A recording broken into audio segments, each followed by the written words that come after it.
The Hittite Empire emerged as one of the most formidable and influential powers of the ancient Near East during the Late Bronze Age, rising from the rugged highlands of central Anatolia to dominate a vast region that connected Mesopotamia, the Levant, and the Aegean world, and its story begins with a fusion of indigenous Anatolian traditions and Indo-European influences that gradually shaped a unique political, military, and cultural system. Long before the Hittites became an empire, Anatolia was home to the Hutti people, whose name would later be adopted by the Hittites themselves, even though the Hittite language belonged to an Indo-European family distinct from the non-Indo-European tongue of the earlier Hutti. Around the early 2nd millennium BCE, Indo-European-speaking groups migrated into Anatolia and established small city-states such as Kusara and Kanesh, where Assyrian merchants operated extensive trade colonies that introduced writing, accounting systems, and far-reaching commercial networks. These early interactions played a crucial role in the formation of Hittite civilization, as the use of cuneiform writing and bureaucratic record-keeping became essential tools of governance. The transformation from scattered city-states into a centralized kingdom is traditionally associated with kings like Labarna and Hattusili I, who established Hattusa as the capital, a strategically positioned and heavily fortified city that symbolized the emerging power of the Hittite state. From this stronghold, the Hittite kings launched campaigns that expanded their influence across Anatolia and into northern Syria, bringing them into direct contact and frequent conflict with other major powers such as Mitanni, Assyria, and Egypt. The Hittite political system was notable for its balance between royal authority and aristocratic institutions, particularly the council known as the Panku, which could advise the king and, in earlier periods, even judge him, reflecting an unusually institutionalized form of governance for the ancient world. Succession, however, remained a persistent problem, with palace intrigues, assassinations, and usurpations threatening stability, prompting reforms under King Telepainu, whose edict sought to establish clear rules of inheritance and limit the cycle of violence that had plagued the royal house. Militarily, the Hittites distinguished themselves through their effective use of chariot warfare, disciplined infantry, and sophisticated logistical organization, allowing them to project power over long distances and maintain control over a diverse empire composed of vassal states bound by treaties. These treaties were among the most advanced diplomatic instruments of the ancient Near East, meticulously outlining obligations, tribute, mutual defense clauses, and divine witnesses, and they reveal a legalistic mindset that permeated Hittite political culture. Religion played a central role in legitimizing authority, as the Hittites famously described their land as having 1,000 gods, reflecting their practice of adopting and integrating deities from conquered regions into their pantheon rather than suppressing local cults. This religious inclusivity not only eased imperial administration but also reinforced the king's role as chief priest, responsible for maintaining harmony between the gods and the human realm. Economically, the Hittite state relied on agriculture, animal husbandry, and control of trade routes that linked the Black Sea, the Mediterranean, and Mesopotamia,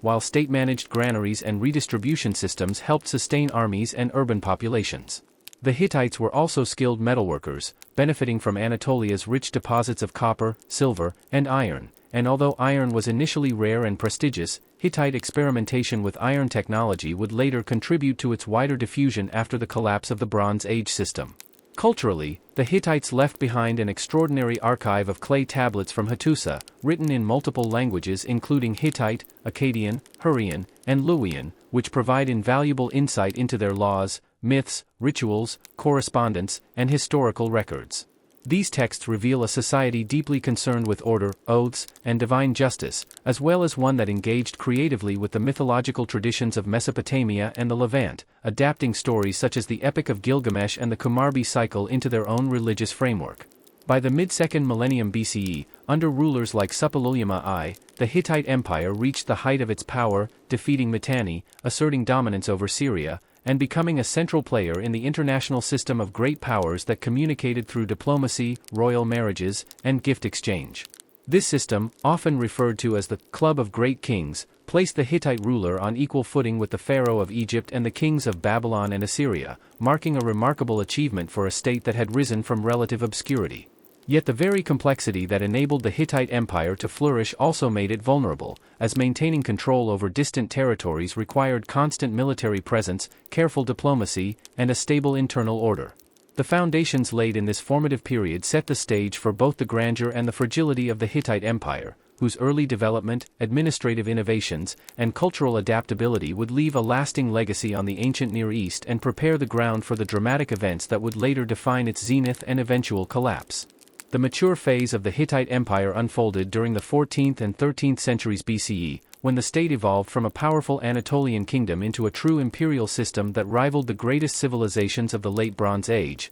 and this period was defined by territorial expansion, complex diplomacy, internal reforms, and mounting external pressures that tested the resilience of Hittite rule. At the center of this transformation stood Suppiluliuma I, one of the most dynamic rulers in Hittite history, whose military brilliance and political calculation reshaped the balance of power in the Near East by dismantling the kingdom of Mitanni and extending Hittite authority deep into Syria. Through a combination of decisive campaigns and strategic treaties, Suppiluliuma replaced hostile regimes with loyal vassal kings, often drawn from his own family, thereby creating a network of dependent states that acknowledged Hittite supremacy while retaining local autonomy. This system allowed the empire to project power without direct annexation of every territory, but it also demanded constant vigilance, as rebellion remained a persistent threat. The Syrian cities of Carchemish, Aleppo, and Ugarit became vital nodes of Hittite influence, serving as administrative centers, military outposts, and hubs of international trade that linked Anatolia with the Mediterranean and Mesopotamia. Diplomacy during this era reached unprecedented sophistication, as the Hittites engaged in continuous correspondence with Egypt, Babylon, Assyria, and lesser kingdoms, exchanging letters, envoys, luxury goods, and royal brides in an effort to maintain equilibrium among competing powers. The most famous expression of Hittite diplomacy emerged after decades of rivalry with Egypt, culminating in the Battle of Kadesh during the reign of Muwatalli II, an enormous chariot engagement that, despite later Egyptian claims of victory, ended inconclusively and revealed the limitations of military force in resolving imperial competition. The aftermath of this conflict led to a historic peace treaty under Hattusili III and Ramses II, a document preserved in both Hittite and Egyptian versions, which established mutual non-aggression, extradition clauses, and dynastic alliance through marriage, and it stands as the earliest known surviving international peace treaty in human history. Internally, the empire during this period was marked by administrative consolidation and legal refinement, as kings sought to strengthen central authority while managing the ambitions of nobles and regional governors. Hattusili III's rise to power itself illustrated the fragile nature of succession, as he seized the throne from his nephew and justified his rule through divine favor and legal argumentation recorded in official texts, demonstrating how ideology and law were used to legitimize political realities. The Hittite legal system, though rooted in earlier traditions, showed a notable emphasis on compensation over harsh corporal punishment, reflecting a pragmatic approach to social order that balanced justice with economic stability. Religion continued to serve as the ideological backbone of the empire, with kings and queens acting as chief mediators between the gods and the people, and royal women such as Pujahipa playing exceptionally influential roles in both religious and diplomatic affairs, corresponding directly with foreign rulers and participating in treaty negotiations. The integration of Hurrian religious elements became particularly prominent, enriching Hittite ritual life and reinforcing the empire's multicultural character, while massive festivals and ceremonies at Hattusa symbolized cosmic order and imperial unity. Economically, the late Hittite Empire depended on an intricate system of agricultural production, taxation, and redistribution, yet it was increasingly strained by environmental challenges, including periods of drought that threatened food security and forced the state to import grain from Egypt and other regions. These economic vulnerabilities exposed the empire to instability, as shortages undermined royal authority and fueled unrest among both subjects and vassals. Meanwhile, Assyria's resurgence to the east introduced a formidable new rival, as Assyrian kings expanded aggressively into former Mitannian territories and challenged Hittite influence in northern Mesopotamia, leading to shifting alliances and sporadic warfare that drained resources. The Western Front posed its own difficulties, with the semi-independent lands of Arzawa and Walusa, often identified with the later legendary Troy, resisting firm integration and drawing the Hittites into prolonged struggles across Anatolia's rugged terrain. Maritime threats also emerged along the Mediterranean coast, as piracy and instability disrupted trade routes that were essential to the empire's prosperity.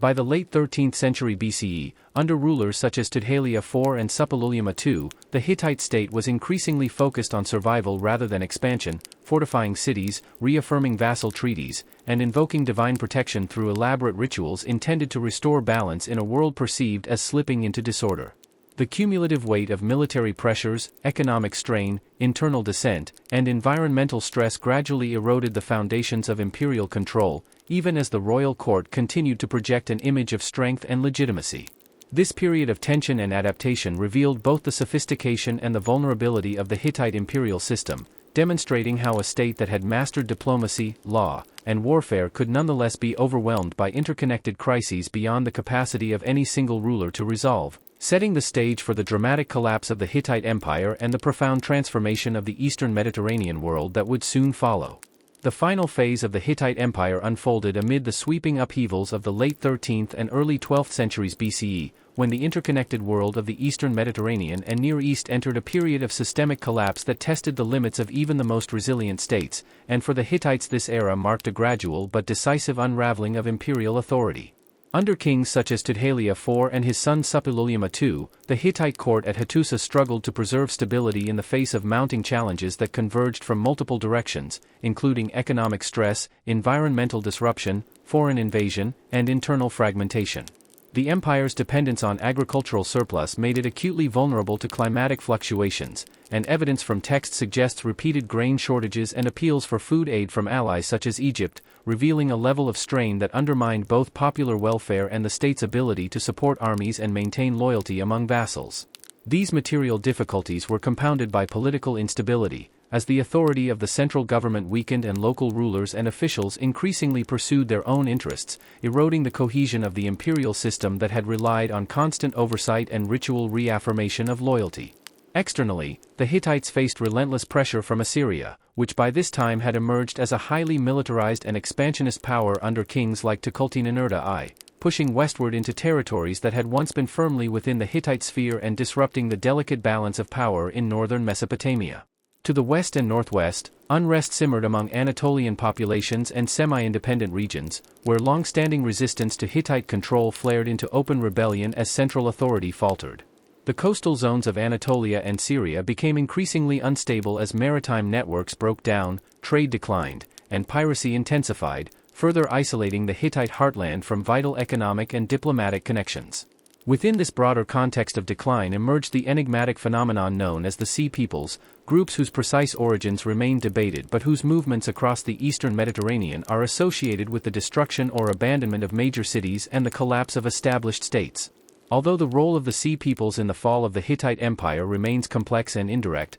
their attacks on coastal regions and disruption of trade routes exacerbated existing weaknesses and contributed to a climate of insecurity that the Hittite state was ill-equipped to manage. Suppiluliuma II attempted to respond through military campaigns, including naval engagements along the Mediterranean coast and renewed efforts to secure loyalty among remaining vassals, but these actions appear more defensive than transformative, reflecting a regime fighting to contain disintegration rather than to restore dominance. Archaeological evidence from Hattusa itself suggests a sudden and dramatic end, as the city was abandoned and partially destroyed, its monumental buildings left to ruin and its once vast archives buried beneath layers of debris, signaling the collapse of centralized administration and the disappearance of the royal court. Unlike some other ancient empires, the Hittite state did not transition smoothly into a successor kingdom within Anatolia. Instead, its political structures dissolved, leaving a fragmented landscape of small states and tribal groups that marked a profound break with the late Bronze Age order. Yet the end of the Hittite Empire did not mean the disappearance of Hittite culture or influence,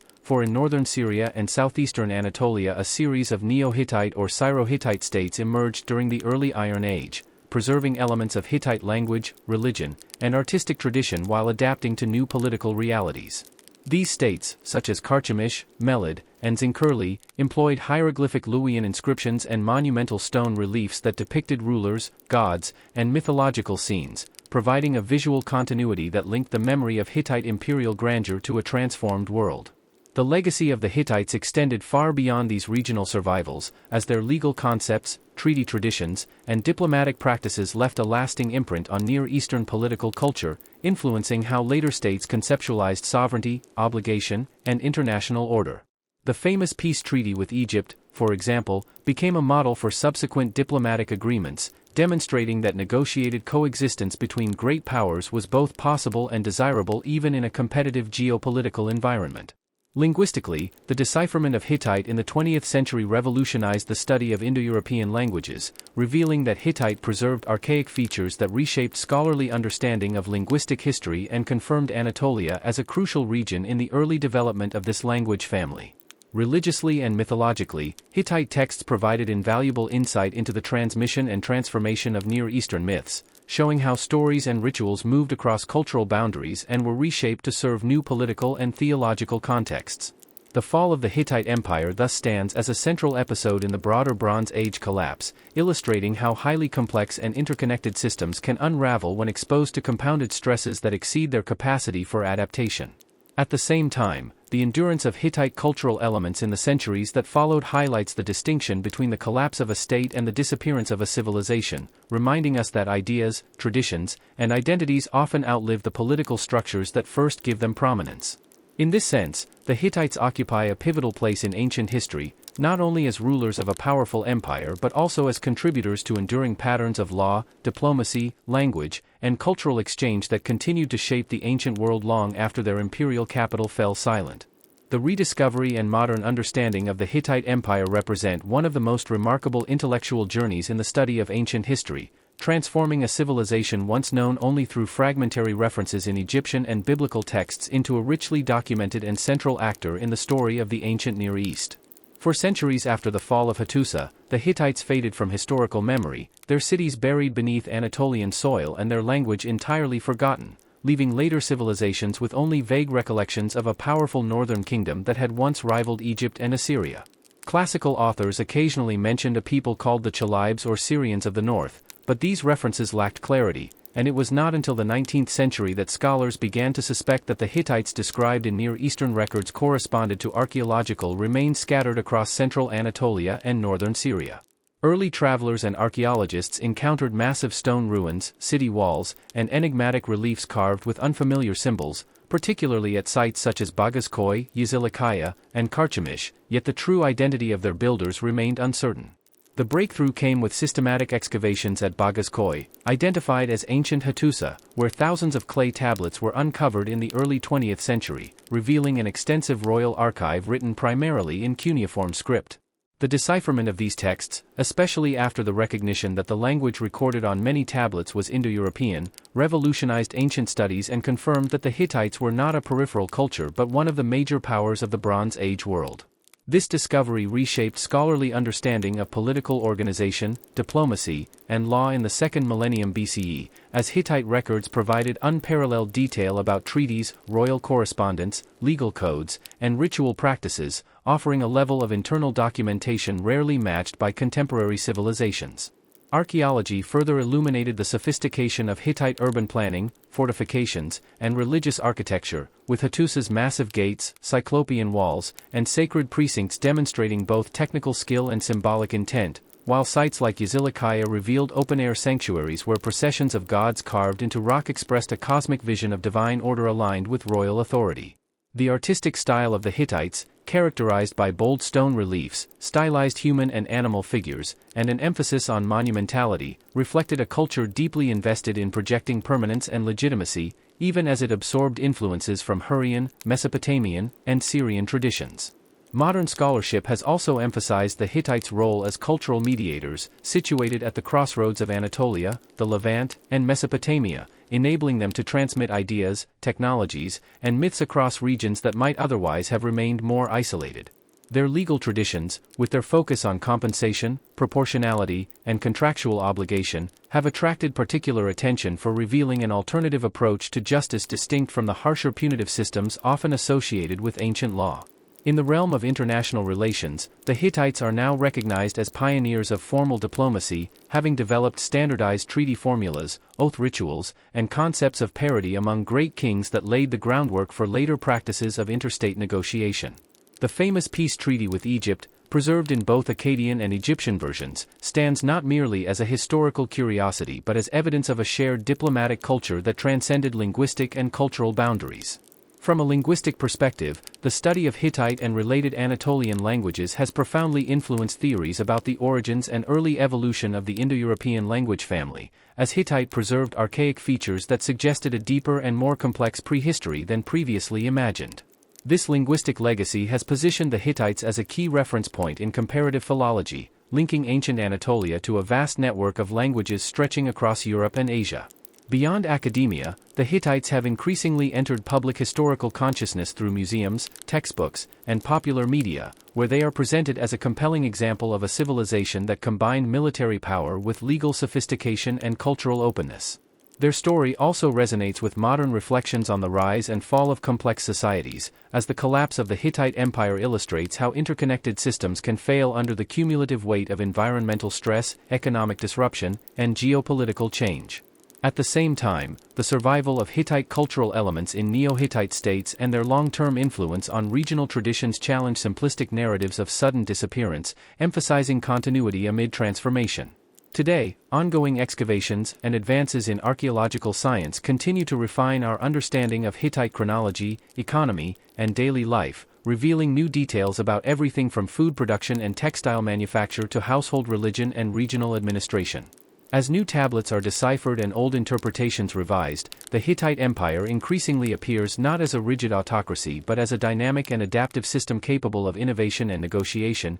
even if ultimately unable to withstand the pressures of its age. In this broader perspective, the Hittites occupy a vital place in world history, not only as rulers of a powerful Bronze Age empire but also as contributors to enduring traditions of law, diplomacy, language, and cultural exchange that continue to inform how humanity understands its ancient past and the complex processes that shape civilizations over time. The Hittite Empire's significance becomes even clearer when examined through the lens of daily life, social organization, and the lived experiences of the people who inhabited its cities, towns, and rural landscapes, for it was not only kings, armies, and treaties that sustained the empire, but also farmers, artisans, scribes, priests, merchants, and soldiers whose collective labor and beliefs gave substance to imperial power. At the base of Hittite society stood the agrarian population, whose cultivation of wheat, barley, legumes, and flax formed the economic backbone of the state, while herding of cattle, sheep, and goats provided meat, dairy, wool, and hides essential to both subsistence and trade. The rhythms of agricultural life were closely tied to seasonal cycles and religious festivals, as rituals performed by priests and the royal family were believed to ensure favorable weather, fertility of the land, and divine protection against famine, reflecting a worldview in which human effort and divine favor were inseparably linked. Villages and farmsteads were organized around extended family units, with communal responsibilities for irrigation, storage, and defense, while surplus production was collected through taxation and redistributed to support temples, palaces, and military campaigns. Urban life in Hittite cities such as Hattusa, Sapinua, and Tarhuntassa presented a more complex social environment, where administrative officials, craftsmen, and religious personnel lived alongside soldiers and merchants in densely built quarters protected by massive walls and gates. Artisans specialized in pottery, metalworking, woodworking, textile production, and stone carving, and their skills were often regulated by the state, which controlled access to raw materials and commissioned goods for official use, including weapons, tools, ritual objects, and luxury items destined for elite consumption or diplomatic exchange.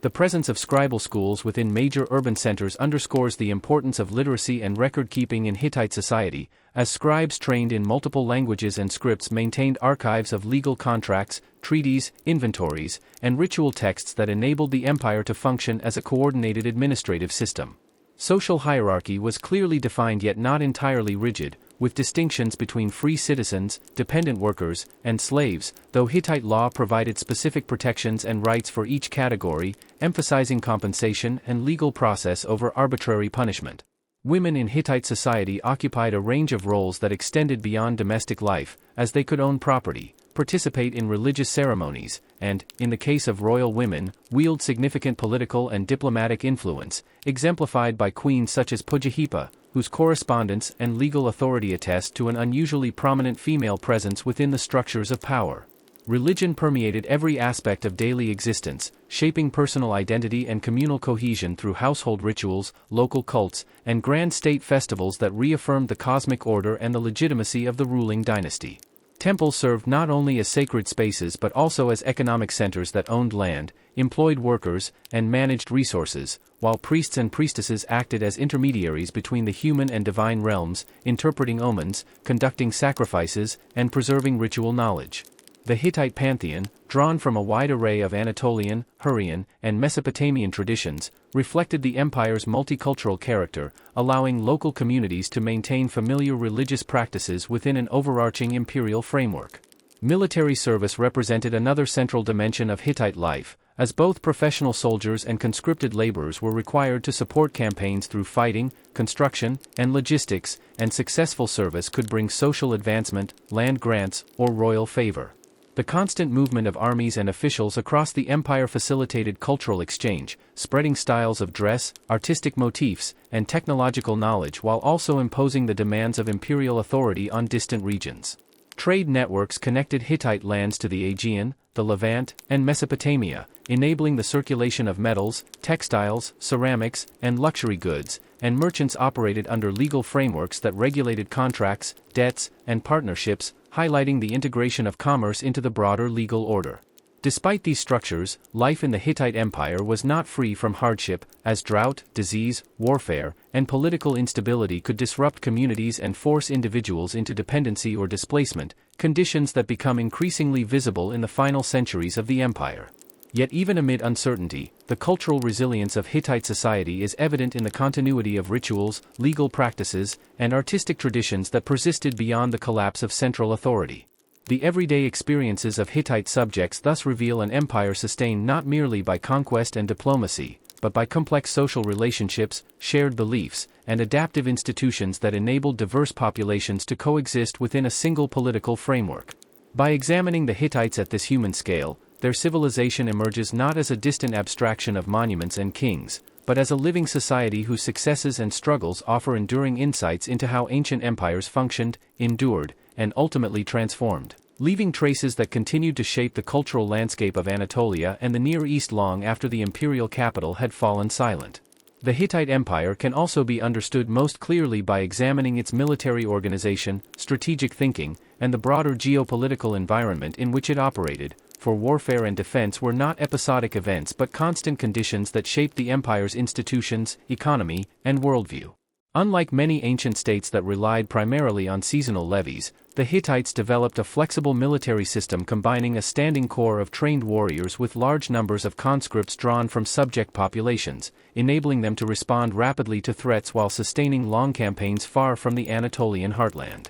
Central to Hittite military power was the chariot, a light and maneuverable vehicle crewed by multiple warriors, which functioned not merely as a shock weapon but as a mobile platform for archers and spear fighters who could disrupt enemy formations and exploit terrain. Hittite chariotry differed from Egyptian models by emphasizing heavier crews and coordinated tactics, reflecting a doctrine focused on sustained engagement rather than ceremonial display. Infantry forces, often overlooked in earlier scholarship, formed the backbone of Hittite armies, equipped with spears, shields, swords, and protective gear, and supported by engineers, scouts, and supply personnel whose labor was essential to maintaining momentum in hostile environments. Military campaigns were carefully planned around logistics, with roads, depots, and water sources mapped and secured in advance, underscoring the administrative sophistication required to project power across mountains, plains, and river valleys. The king functioned as supreme commander, but authority was delegated to trusted generals and regional governors,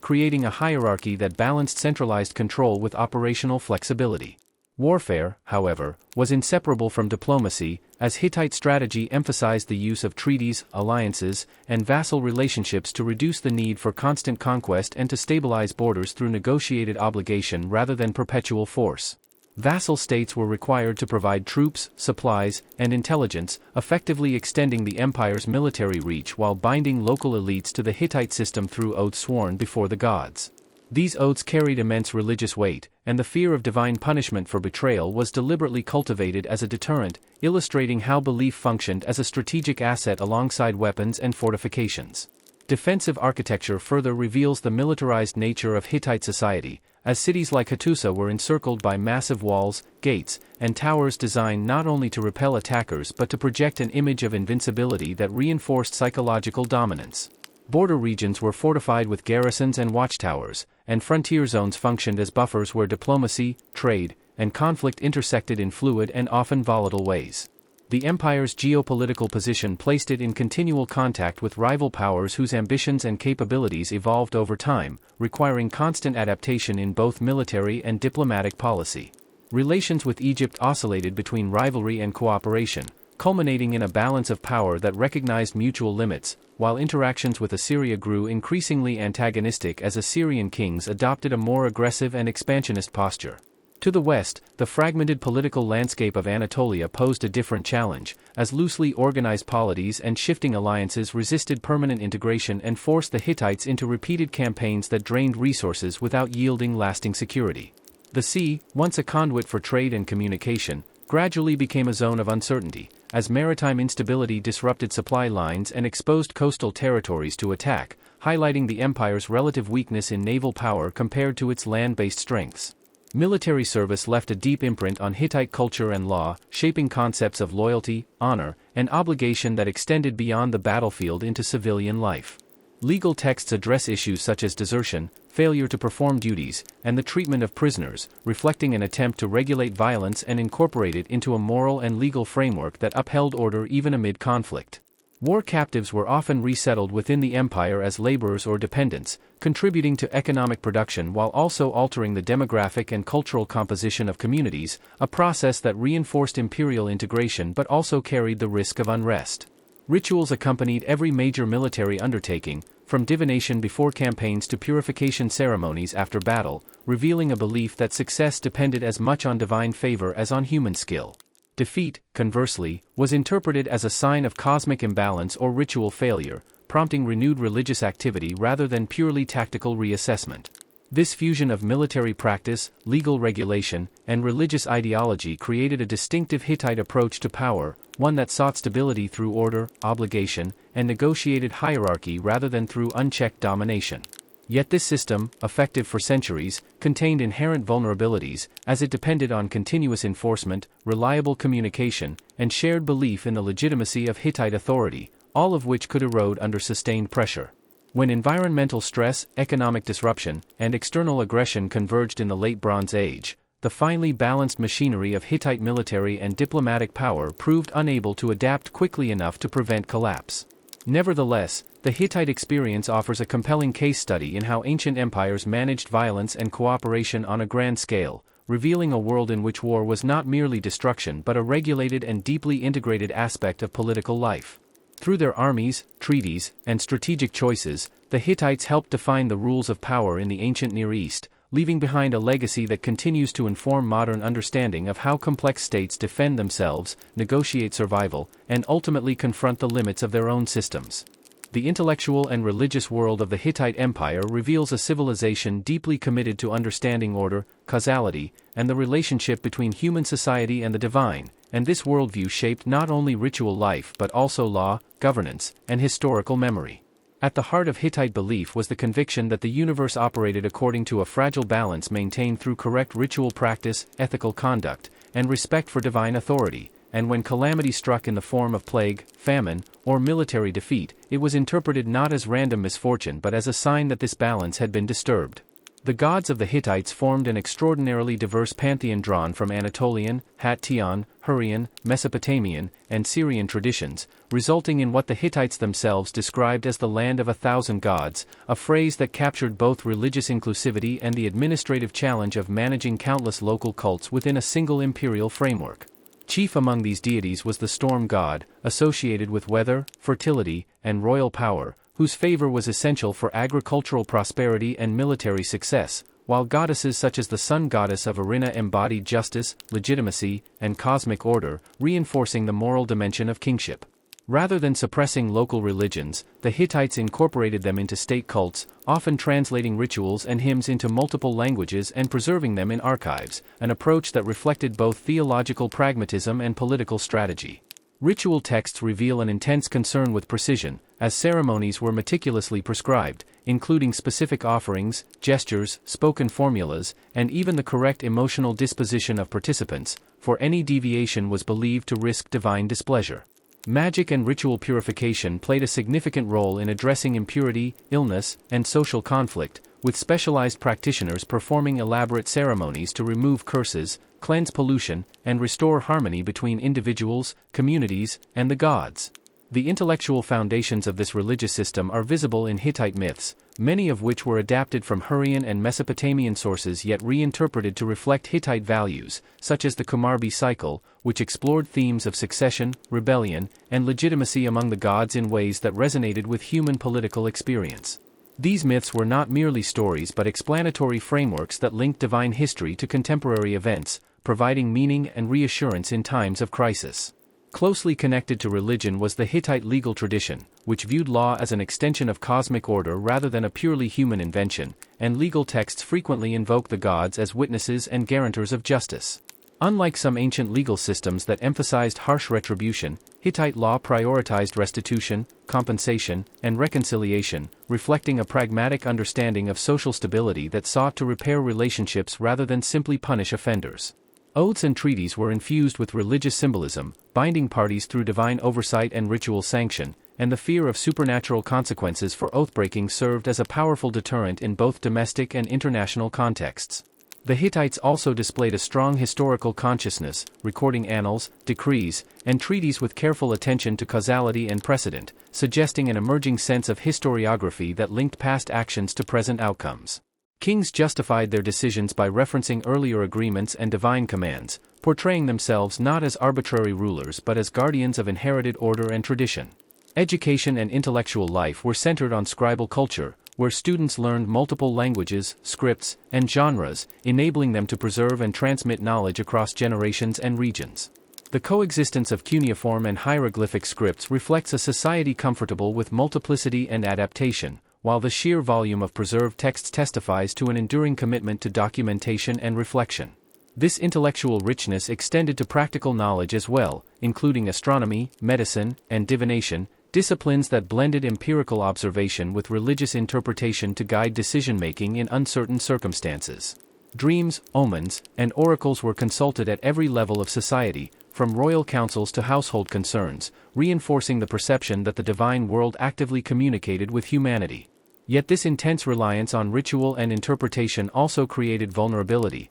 as repeated disasters could undermine confidence in established practices and prompt anxious experimentation with new rituals and foreign gods, a pattern visible in the late empire's proliferation of ceremonies aimed at averting catastrophe. In this way, the religious and intellectual life of the Hittites mirrored the strengths and weaknesses of their political system, capable of integrating diverse traditions into a coherent worldview yet dependent on continuous maintenance of balance in a world increasingly subject to disruption. The Hittite legacy in this realm is profound, for their texts provide one of the clearest windows into how an ancient civilization conceptualized justice, knowledge, and the divine as interdependent forces shaping human history. Through their rituals, myths, laws, and records, the Hittites articulated a vision of the world in which order was neither automatic nor permanent but something that had to be actively sustained through collective effort, ethical responsibility, and respect for transcendent authority, a vision that continues to resonate as a timeless reflection on the fragility and responsibility inherent in complex societies. The long-term legacy of the Hittite Empire can best be appreciated by tracing how its political ideas, cultural patterns, and institutional practices continued to shape the ancient Near East long after the imperial center at Hattusa had fallen silent, for although the Hittite state collapsed, the conceptual frameworks it developed did not vanish but instead migrated, transformed, and endured across centuries and regions. In the aftermath of the Bronze Age collapse, the political vacuum left in Anatolia and northern Syria was filled by a mosaic of Neo-Hittite or Syro-Hittite states, small kingdoms that consciously drew upon Hittite traditions to legitimize their authority in a new and unstable world. These successor states preserved the memory of Hittite kingship through royal titles, religious imagery, and monumental art, carving reliefs and inscriptions that echoed imperial styles while adapting them to local identities and Iron Age realities. The continued use of hieroglyphic Luwian, descended from the administrative practices of the Hittite heartland, demonstrates how linguistic and bureaucratic continuity provided a bridge between the Bronze Age Empire and later regional polities. In these kingdoms, rulers presented themselves as mediators between gods and people, echoing the Hittite conception of sacred kingship, even as they navigated a geopolitical environment dominated by rising powers such as Assyria. Assyrian expansion ultimately absorbed or destroyed many of these Neo-Hittite states, yet even this process testifies to Hittite influence, for Assyrian kings adopted and adapted elements of Hittite diplomatic practice, treaty formulation, and administrative logic as they built their own empire. The Hittite emphasis on formalized treaties, clear hierarchies of obligation, and divine enforcement helped establish norms of interstate behavior that became standard across the Near East, shaping how power was negotiated and legitimized in subsequent centuries. In legal thought, the Hittite preference for restitution and proportionality resonated beyond their borders, contributing to a broader Near Eastern tradition that recognized law as a mechanism for maintaining social balance rather than merely imposing punishment. Culturally, Hittite myths and religious concepts continued to circulate, influencing the mythological traditions of neighboring societies and contributing to a shared symbolic vocabulary that linked Anatolia, Syria, and Mesopotamia. The storm god, central to Hittite religion, persisted as a dominant figure in regional cults, illustrating how divine identities could transcend political boundaries and adapt to new contexts while retaining core attributes. From a linguistic perspective, the rediscovery of Hittite in the modern era revealed its profound importance for understanding the origins of Indo-European languages, but even in antiquity, the Anatolian languages formed a substratum that influenced later tongues and place names, embedding traces of Hittite presence in the linguistic landscape of the region. Archaeologically, the Hittite legacy is visible in patterns of settlement, fortification, and urban planning that informed later construction practices, as well as in the continued use of sacred spaces that retained ritual significance long after the empire's demise. The endurance of these material and conceptual elements underscores the idea that empires shape the future not only through conquest but through the institutional habits and cultural assumptions they leave behind.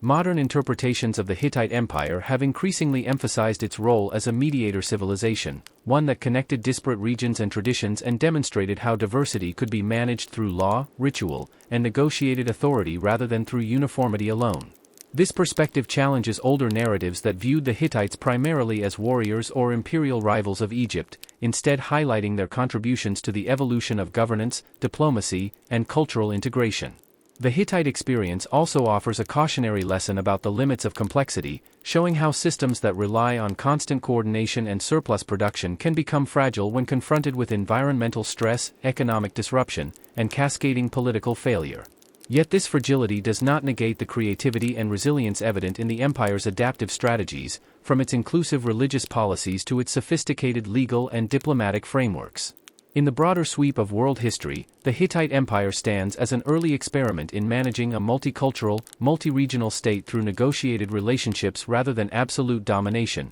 anticipating later imperial models while retaining distinctive features shaped by its Anatolian context. The survival of Hittite ideas in successor states, rival empires, and modern scholarship alike demonstrates that historical significance is not measured solely by longevity but by the capacity to generate enduring patterns of thought and practice. Through their laws, treaties, myths, and administrative innovations, the Hittites contributed to a shared Near Eastern heritage that influenced how power, justice, and the sacred were understood across generations. In reflecting on the Hittite legacy, one is reminded that civilizations do not truly disappear when their capitals fall or their dynasties end, for their influence persists in the institutions they inspire, the stories they transmit, and the questions they leave behind about how human societies organize authority, respond to crisis, and seek meaning in a complex and often unpredictable world. The Hittite Empire, when examined through the lens of international relations and its role in the broader Late Bronze Age world, emerges as a central actor in a complex system of diplomacy, alliance,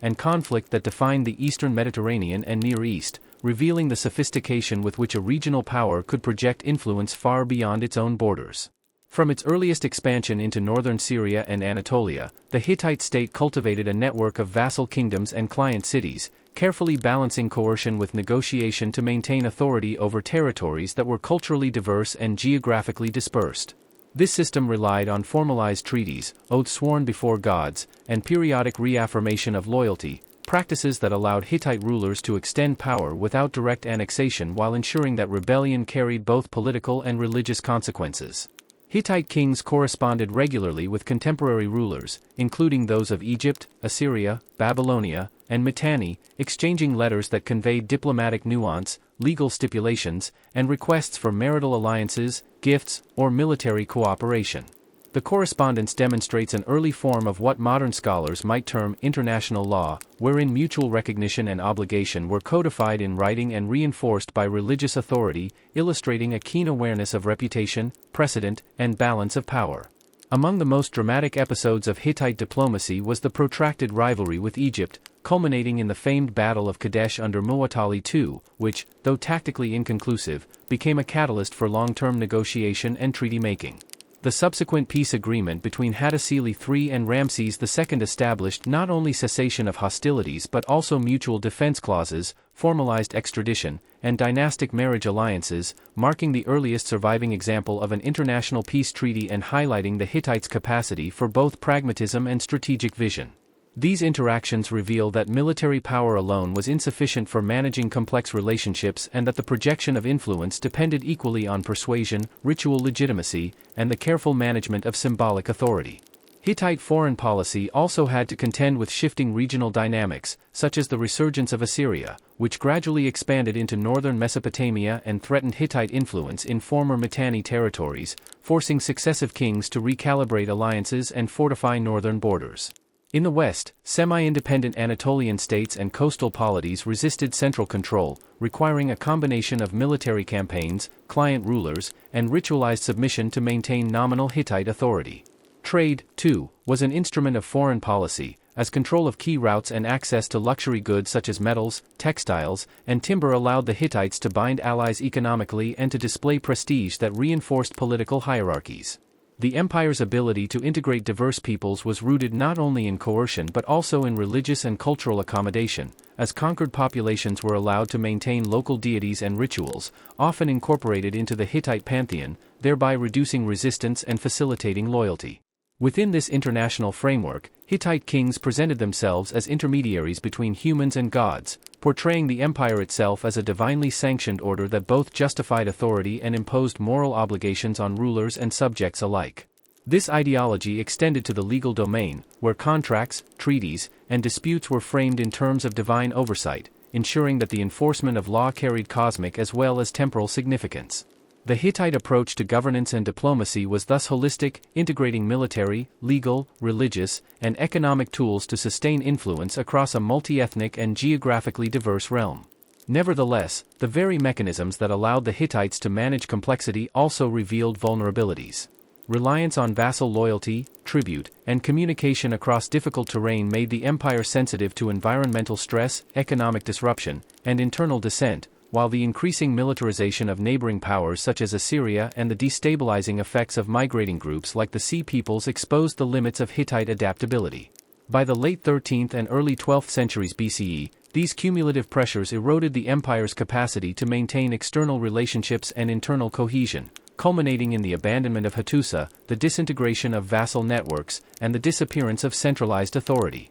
Yet even in collapse, the Hittites left enduring marks on the political culture of the Near East, as successor Neo-Hittite states preserved diplomatic, legal, and religious traditions, while Assyrian and later Mesopotamian rulers adopted Hittite treaty formulas and administrative techniques. Their model of integrating diverse populations through law, ritual, and negotiated obligation provided a blueprint for empire that resonated across centuries, illustrating how soft power, legitimacy, and ideology can be as decisive as military conquest in sustaining influence. Modern scholarship increasingly recognizes the Hittites as innovators in statecraft, whose blend of pragmatic governance, religious authority, and intercultural engagement allowed a relatively small population in central Anatolia to compete with the great powers of Egypt, Babylon, and Assyria. Their experience demonstrates that the management of complexity, rather than sheer size or military might, often defines the resilience and historical significance of empires. The Hittites also contributed to cultural exchange on a vast scale, facilitating the spread of art, religion, language, and technology across the eastern Mediterranean,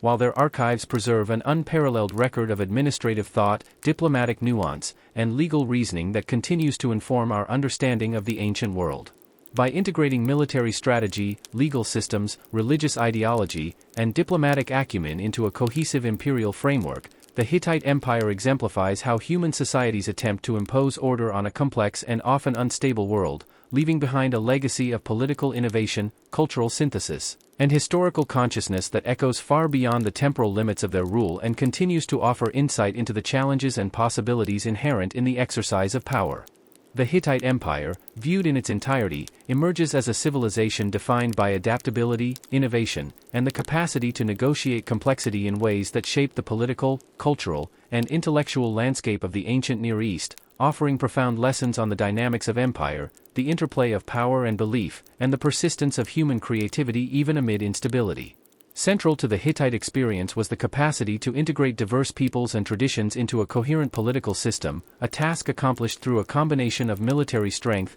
legal frameworks, religious accommodation, and diplomatic sophistication that allowed the state to project authority across Anatolia, northern Syria, and beyond. The empire's rulers recognized that dominance required more than conquest. It demanded the cultivation of legitimacy, the establishment of networks of loyalty, and the careful management of relationships with both internal elites and neighboring powers. Legal innovation was a cornerstone of this approach, as Hittite law codified social obligations, property rights, and dispute resolution in ways that emphasized restitution, proportionality, and fairness, reflecting a worldview in which stability depended on the orderly resolution of conflict rather than the arbitrary exercise of force. The Hittites also understood the power of symbolism, ritual, and religion as instruments of governance, embedding the authority of kingship within a cosmic order maintained by the gods and reinforced through ceremonies, oaths, and festivals that affirmed loyalty and reinforced communal cohesion. Their religious inclusivity, in which local deities were incorporated into state practice,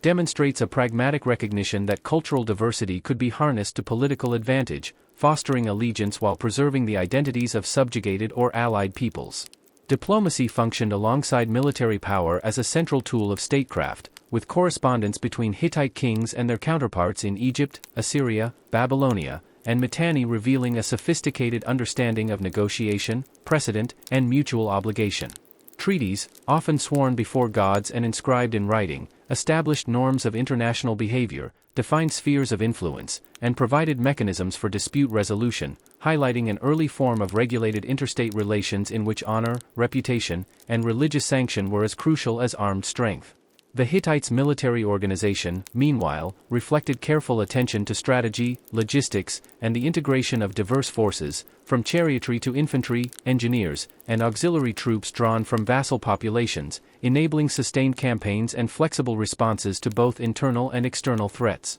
Fortifications, border garrisons, and the strategic placement of cities complemented these capabilities, projecting both defensive strength and symbolic authority across the empire. Yet despite these sophisticated mechanisms, the Hittite Empire was vulnerable to cumulative pressures, including environmental stress, economic disruption, and the cascading effects of regional instability that characterized the Late Bronze Age. Grain shortages, resource constraints, and population pressures strained the social and administrative fabric, while invasions, rebellions, and the movements of groups such as the Sea Peoples tested the limits of Hittite authority and exposed the fragility inherent in complex, highly coordinated systems. The eventual collapse of the empire, marked by the abandonment of Hattusa and the fragmentation of vassal networks, illustrates the inherent tension between centralized power and the decentralized realities of a multi-ethnic, geographically dispersed state. Nevertheless, the Hittites' achievements were not erased by collapse, for the political, legal, and cultural patterns they established continued to influence successor Neo-Hittite states, neighboring powers, and the broader Near Eastern world. Hieroglyphic Luwian inscriptions, monumental reliefs, religious practice, treaty formulas, and administrative techniques provided continuity, linking the Iron Age polities of northern Syria and Anatolia to the traditions of the Bronze Age Empire. The Hittites also left a profound intellectual legacy, as their archives preserve evidence of historiography, divination, legal reasoning, and diplomatic strategy that continues to inform modern scholarship and shape understanding of how complex societies organized knowledge, authority, and interaction. Linguistically, the decipherment of Hittite has revolutionized the study of Indo-European languages, revealing archaic features that illuminate early language development and the spread of linguistic families across Eurasia, while archaeological and textual evidence offers unparalleled insight into the daily lives, social structures, and belief systems of a sophisticated ancient society. Art and architecture provide further testimony to the Hittites' creativity and vision, from the monumental gates, walls, and palaces of Hattusa to the open-air sanctuaries of Yazilikaya, where sculpted processions of gods and kings communicated both religious devotion and political legitimacy. These cultural expressions reflect a civilization capable of synthesizing influences from Hurrian, Mesopotamian, and indigenous Anatolian sources, producing a distinct identity that balanced innovation with continuity. The Hittite Empire's story also underscores the interplay between resilience and fragility in complex states, demonstrating how administrative sophistication, military strategy, and cultural flexibility can sustain power across centuries, yet remain susceptible to compounded stressors and systemic shocks. In examining the empire's rise, expansion, administration, and eventual collapse, scholars gain insight not only into the history of Anatolia and the Near East but also into broader questions of human organization, the management of diversity, and the conditions under which civilizations thrive or falter. Ultimately, the Hittites exemplify the capacity of human societies to construct durable institutions, manage complex social and political networks, and articulate comprehensive worldviews that integrate law, ritual, and diplomacy, leaving a legacy that transcends the temporal bounds of their empire. The enduring significance of the Hittite Empire lies not merely in the territories it controlled or the battles it fought, but in its profound contributions to the development of statecraft, law, religion, and culture, as well as its role in shaping the historical memory of the ancient Near East. By blending military innovation, legal sophistication, religious inclusivity, and diplomatic acumen, the Hittites created a model of imperial governance whose echoes persisted long after the political center fell, influencing neighboring civilizations and offering enduring insights into the challenges of power, legitimacy, and cultural integration. In this way, the Hittite Empire stands as a testament to the resilience of human creativity, the complexity of social organization, and the enduring impact of a civilization that, while ultimately undone by forces beyond its control, succeeded in leaving a multifaceted legacy that continues to illuminate the ancient world and enrich modern understanding of history. The final centuries of the Hittite Empire reveal a civilization navigating a period of intense internal and external pressure, demonstrating both the resilience and the vulnerabilities inherent in a complex Bronze Age state, as political, economic, and environmental factors converge to challenge the structures that had sustained the empire for centuries. By the late 13th century BCE, Hittite kings faced a rapidly shifting geopolitical landscape, with Assyria expanding aggressively to the east, Egypt asserting its influence in Syria, and a variety of smaller Anatolian and Syrian polities resisting imperial control or exploiting instability for their own gain. The central administration, once capable of projecting authority through a combination of royal decrees, treaties, and religious sanction, increasingly struggled to maintain cohesion across distant provinces, while logistical challenges, including the transport of grain, metal, and other resources to support both urban centers and military campaigns, intensified in the face of environmental variability and declining agricultural yields. Internal challenges compounded these pressures, as succession disputes, palace intrigue, and local revolts placed additional strain on the political hierarchy, undermining the capacity of kings to enforce compliance and maintain loyalty among vassals and officials. At the same time, Hittite military power, which had relied on a combination of chariotry, infantry, and conscripted forces from subject territories, faced growing limitations, as neighboring states improved their own tactical and organizational capabilities, and as the empire's resources were increasingly stretched thin by repeated campaigns and the need to defend long and exposed frontiers. Archaeological evidence suggests that fortifications were reinforced and new settlements established in an effort to stabilize key regions, yet the broader patterns indicate that these measures were ultimately insufficient to counter the cumulative pressures eroding imperial authority. Diplomacy, historically a tool of considerable sophistication for the Hittites, continued to play a role, with treaties, marriages, and correspondence employed to manage relations with Egypt, Assyria, and the remnants of Mitanni, yet the balance of power was shifting decisively against Hittite dominance, and the limitations of negotiated authority became increasingly apparent as vassal states pursued independence or realigned with more potent neighbors. In the religious sphere, ritual and divination assumed heightened importance as leaders sought to interpret omens, avert disaster, and restore cosmic balance in response to political and natural crises, reflecting a worldview in which divine favor was inseparable from material success. Texts from this period reveal a proliferation of ceremonies, offerings, and magical practices intended to protect the king, the state, and the population, demonstrating both a continuity of belief and a growing anxiety in the face of mounting threats. Despite these challenges, Hittite culture continued to flourish in terms of literature, art, and architecture, with monumental inscriptions, rock reliefs, and palace decorations preserving narratives of kingship, divine favor, and military accomplishment even as the empire's political cohesion waned. Such evidence underscores the resilience of cultural identity, illustrating that the collapse of political structures did not equate to the disappearance of artistic, religious, or intellectual expression. The culmination of these pressures, however, led to the eventual abandonment of Hattusa and the fragmentation of central authority around the early 12th century BCE, a process that coincided with the broader Bronze Age collapse affecting much of the eastern Mediterranean and Near East. Cities were destroyed or deserted, trade networks disrupted, and formerly integrated regions descended into relative political fragmentation, yet the memory of the Hittite Empire persisted through successor Neo-Hittite states, which maintained Hittite traditions in governance, religion, and art while adapting to new geopolitical realities. These states, often located in northern Syria and southeastern Anatolia, employed royal titulature, hieroglyphic Luwian inscriptions, and monumental reliefs that echoed Hittite forms, providing continuity and a sense of legitimacy even amid diminished territorial control. The Hittite influence also extended beyond the immediate post-collapse period, as neighboring powers such as Assyria adopted and modified aspects of Hittite legal, administrative, and diplomatic practices, indicating that the empire's contributions to political culture outlasted its material dominion. From an archaeological and textual perspective, the Hittite Empire offers unparalleled insights into Bronze Age statecraft, revealing how a civilization balanced military might, administrative sophistication, religious ideology, and diplomacy to manage a multicultural and geographically complex realm. Its collapse illustrates the vulnerability of even highly organized systems to compounded environmental, economic, and political stressors, yet the persistence of cultural, legal, and diplomatic practices demonstrates the enduring impact of Hittite innovation. Modern scholarship has increasingly emphasized this duality, recognizing both the empire's achievements in governance, law, and intercultural integration and the structural limitations that rendered it susceptible to systemic failure. The study of the Hittites also illuminates broader questions about the nature of empire,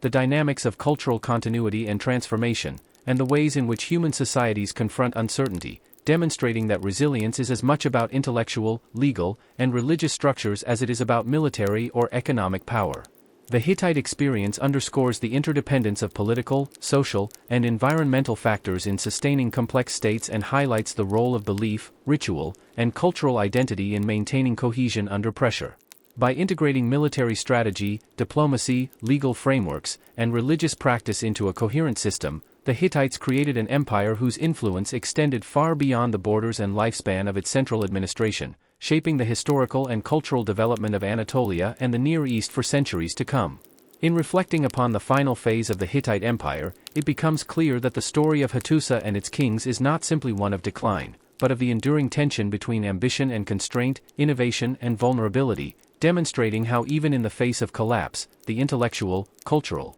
and political legacies of a civilization can resonate long after its political structures have vanished. The Hittite Empire, in its rise, flourishing, and eventual disintegration, thus serves as a profound case study in the complexities of ancient statecraft, the management of diverse societies, and the capacity of human communities to create lasting patterns of thought, law, ritual, and governance that continue to inform our understanding of history, power, and cultural resilience. The study of the Hittite Empire in its final and transformative phases reveals not only the dynamics of decline but also the enduring mechanisms of adaptation, cultural continuity, and regional influence that defined its long-term impact on Anatolia and the broader Near East, offering an extraordinary example of how a civilization can persist intellectually and institutionally even when political structures falter. Following the abandonment of Hattusa in the early 12th century BCE, the collapse of centralized authority created a vacuum that fragmented the once unified empire into a constellation of smaller polities, often referred to as the Neo-Hittite or Syro-Hittite states, which carried forward many of the administrative, religious, and cultural practices of their predecessors while responding to the realities of the post-Bronze Age world. These successor states, located primarily in northern Syria, southeastern Anatolia, and the upper Euphrates region, demonstrate remarkable continuity in their use of hieroglyphic Luwian inscriptions, monumental reliefs, and royal titulature, emphasizing dynastic legitimacy and divine sanction while adapting to smaller territorial scales and shifting geopolitical pressures. The persistence of Hittite religious practices in these regions, including the veneration of the storm god, the sun goddess of Arina, and other major deities, illustrates the resilience of ritual frameworks as tools for maintaining social cohesion, mediating political authority, and legitimizing rulership even amid broader systemic collapse. In tandem, these states preserved elements of the Hittite legal and administrative systems, including codified obligations of vassals, taxation practices, and property regulation, ensuring that the organizational principles of the former empire continued to guide daily governance and reinforce hierarchical social structures. While their military capacity was reduced compared to the imperial era, Neo-Hittite states maintained fortified centers and strategically positioned garrisons to defend against encroaching powers such as Assyria and emerging Aramean polities, demonstrating a pragmatic adaptation to the constraints of reduced resources and fragmented territories. Diplomacy continued to play a critical role, with local rulers engaging in correspondence, tribute exchanges, and alliances to manage relations with more powerful neighbors, often invoking the authority and tradition of the Hittite kings as a means of asserting legitimacy in negotiations. The persistence of these practices underscores the degree to which cultural and institutional legacies can outlive centralized political control, allowing former imperial norms to shape regional interactions long after the collapse of the state that created them. Simultaneously, the broader Eastern Mediterranean context of the early Iron Age was marked by population movements, trade disruptions, and shifting centers of power, creating both challenges and opportunities for former Hittite elites who sought to assert influence within new political landscapes. The diffusion of Hittite artistic motifs, administrative methods, and religious iconography across these regions reflects not only a continuity of identity but also the empire's capacity for cultural transmission, illustrating how the aesthetic and symbolic dimensions of Hittite civilization contributed to the formation of hybridized cultural forms that bridged Anatolian, Syrian, and Mesopotamian traditions. From a historiographical perspective, the Hittite Empire provides a unique lens through which to understand the interplay between material power, ideological authority, and institutional resilience, as the empire's extensive archives, comprising treaties, annals, ritual texts, and legal codes, offer unparalleled insight into the mechanisms by which a complex state managed relations both internally and externally. These records reveal a sophisticated awareness of reputation, precedent, and divine oversight, demonstrating that the Hittites conceptualized governance not as the arbitrary exercise of force but as the orchestration of social, legal, and religious norms across diverse populations and territories. The emphasis on treaties, oaths, and divine witness reflects a worldview in which stability depended as much on moral and spiritual legitimacy as on military capability, highlighting the integration of law, ritual, and diplomacy in sustaining authority. In intellectual terms, the Hittites also preserved a rich corpus of mythological and literary texts, including adaptations of Hurrian and Mesopotamian narratives that explored themes of succession, justice, divine-human interaction, and the maintenance of cosmic order, providing both a theological framework and a model for political reflection. Such texts demonstrate that historical consciousness and the interpretation of human events through myth and ritual were central to Hittite identity, linking past precedent to present decision-making and reinforcing the ideological foundations of rulership. Linguistically, the empire's records, written in cuneiform and hieroglyphic Luwian, preserve evidence of multilingual administration and cross-cultural communication, reflecting an early capacity for managing diversity through documentation and codified procedures. These texts not only facilitated governance but also transmitted knowledge across generations, creating a durable intellectual infrastructure that outlasted the collapse of political authority and influenced subsequent civilizations. The archaeological record further attests to the Hittites' long-term impact, from the monumental gates, temples, and fortifications of Hattusa to the open-air sanctuaries and reliefs that persisted in Neo-Hittite centers, demonstrating a continuity of architectural innovation, religious symbolism, and artistic expression. Even as urban centers were abandoned or destroyed, the spatial organization of settlements, the symbolic use of monumental art, and the ritualized treatment of sacred spaces continued to inform the cultural landscape of Anatolia and northern Syria. The Hittite Empire's final centuries and its aftermath thus illustrate the dual nature of historical legacy. While political collapse underscores the fragility of centralized authority, the persistence of cultural, legal, and intellectual structures demonstrates the capacity of human societies to transmit knowledge, belief, and institutional practice across generations and geopolitical shifts. Modern scholarship increasingly recognizes the Hittites not only as conquerors and empire builders but also as innovators in governance, law, diplomacy, and cultural synthesis, whose experience provides enduring lessons on the management of complexity, the integration of diverse populations, and the interplay between material power and ideological authority. By examining the empire's rise, administration, challenges, and eventual fragmentation, historians gain insight into the way civilizations negotiate the tension between centralization and flexibility, coercion and accommodation, continuity and change. The Neo-Hittite states, in preserving elements of Hittite tradition while adapting to new realities, highlight the importance of institutional memory and cultural identity in shaping post-imperial societies, demonstrating that collapse is rarely absolute and that influence can persist through adaptation, hybridization, and selective continuity. In reflecting upon the Hittite Empire in its entirety, it becomes evident that its significance lies not solely in territorial expansion,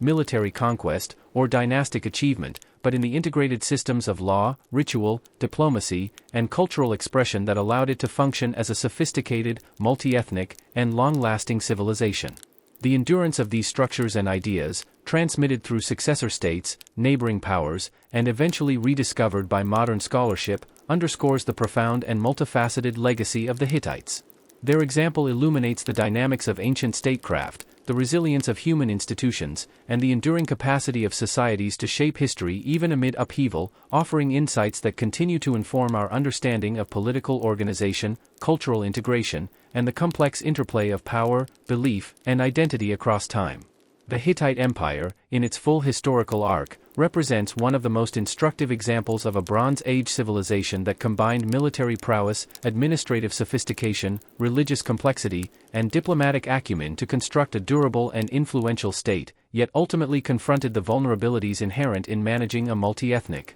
geographically dispersed polity under the pressures of environmental change, external aggression, and internal instability. From the earliest consolidation of Hattusa as the imperial capital, the Hittites developed a system of governance that balanced centralized authority with delegated regional administration, employing governors, military commanders, and scribes to enforce royal decrees, collect tribute, and maintain communication across mountains, river valleys, and frontier zones. This structure enabled the empire to extend its influence into northern Syria, western Anatolia, and beyond, incorporating diverse populations through a combination of coercion, accommodation, and negotiated loyalty. Central to the Hittite approach was a sophisticated understanding of law and obligation, codified in a legal system that emphasized restitution, proportionality, and the integration of divine authority into human governance. Kings acted not as arbitrary rulers but as custodians of cosmic and social order, responsible for ensuring justice, enforcing treaties, and maintaining harmony between gods, elites, and the general populace. The integration of religion into the political and legal framework reinforced legitimacy, as oaths, treaties, and punishments were witnessed by the gods, making violations not only socially but cosmically consequential. Militarily, the Hittites combined traditional infantry with highly developed chariot units, engineering expertise, and auxiliary forces drawn from subject populations, allowing them to conduct sustained campaigns, defend expansive borders, and engage with contemporary powers such as Egypt, Mitanni, and Assyria on terms that were strategically calculated. Chariot warfare, coupled with the careful use of terrain, intelligence gathering, and supply logistics, provided the Hittites with a tactical flexibility that underpinned both offensive operations and defensive campaigns. Fortifications, city walls, and frontier garrisons complemented these efforts, projecting strength while signaling political authority and stability to both domestic subjects and external rivals. Diplomacy functioned as an equally essential instrument of Hittite power. Royal correspondence, marriage alliances, and meticulously crafted treaties exemplify the empire's understanding of soft power, negotiation, and the management of interstate relations. The peace treaty with Egypt following the Battle of Kadesh is emblematic of this strategy, establishing a framework for cooperation, extradition, and mutual defense that relied on shared norms, precedent, and the invocation of divine witnesses to ensure compliance. Trade, both domestic and international, reinforced these connections, as control of key resources such as metals, timber, and luxury goods allowed the Hittites to exercise economic influence and foster dependency that complemented political and military authority. Within the empire, cultural and religious plurality was managed through inclusion and adaptation rather than suppression. Local gods and rituals were often incorporated into the Hittite pantheon, reflecting a pragmatic recognition that cultural accommodation could strengthen loyalty and reduce the risk of rebellion. Hittite myths and ritual texts, adapted from Hurrian, Mesopotamian, and indigenous Anatolian sources,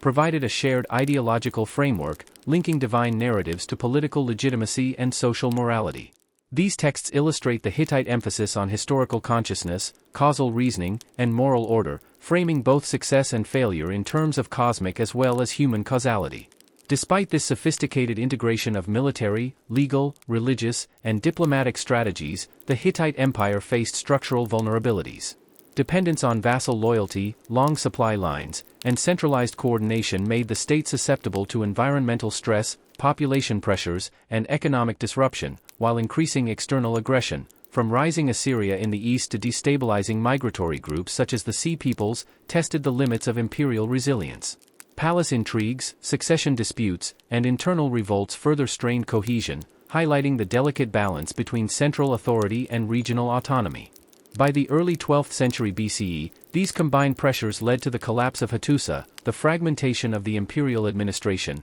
and the emergence of successor Neo-Hittite states, which preserved many cultural, religious, and administrative traditions while adapting to the realities of smaller territorial control and regional instability. These successor kingdoms, often located in northern Syria and southeastern Anatolia, continued to employ hieroglyphic Luwian inscriptions, monumental reliefs, and dynastic titulature to assert legitimacy, maintain continuity, and reinforce the ideological frameworks inherited from the Hittite Empire. They preserved religious practices, including the veneration of major Hittite deities and ritual forms, while adapting to localized contexts, demonstrating the persistence of identity and institutional memory even in the absence of centralized imperial authority. The Neo-Hittite states also maintained aspects of the legal and administrative systems, including property regulation, taxation, and vassal obligations, highlighting the durability of Hittite governance models in a changed geopolitical environment. Beyond the immediate post-collapse period, the influence of the Hittites extended into neighboring civilizations.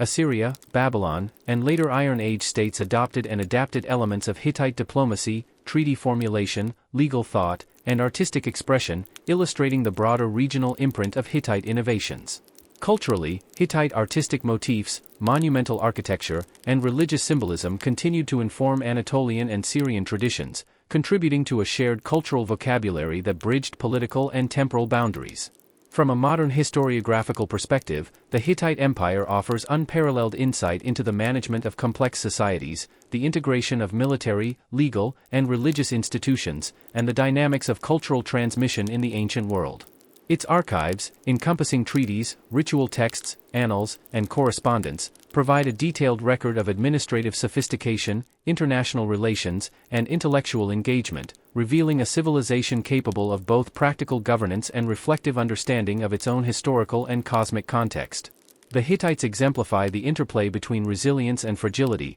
demonstrating that centralized power, however sophisticated, remains vulnerable to compounded stressors, yet cultural, intellectual, and institutional legacies can endure long beyond the collapse of political structures. Linguistically, the decipherment of Hittite has revolutionized understanding of Indo-European language development, revealing archaic features that illuminate the spread and evolution of languages across Eurasia, while archaeological evidence from Hattusa, Yazilikiya, and Neo-Hittite centers illuminates continuity in urban planning, fortification, and ritual practice. Ultimately, the Hittite Empire stands as a testament to the capacities of human societies to organize, govern, and create meaning in a complex and often unstable world. Its integration of military strategy, legal innovation, religious ideology, diplomacy, and cultural expression created an empire that, though eventually undone by external and internal pressures, left a multifaceted legacy that influenced the Near East for centuries and continues to inform modern understanding of ancient civilization, statecraft, and cultural resilience.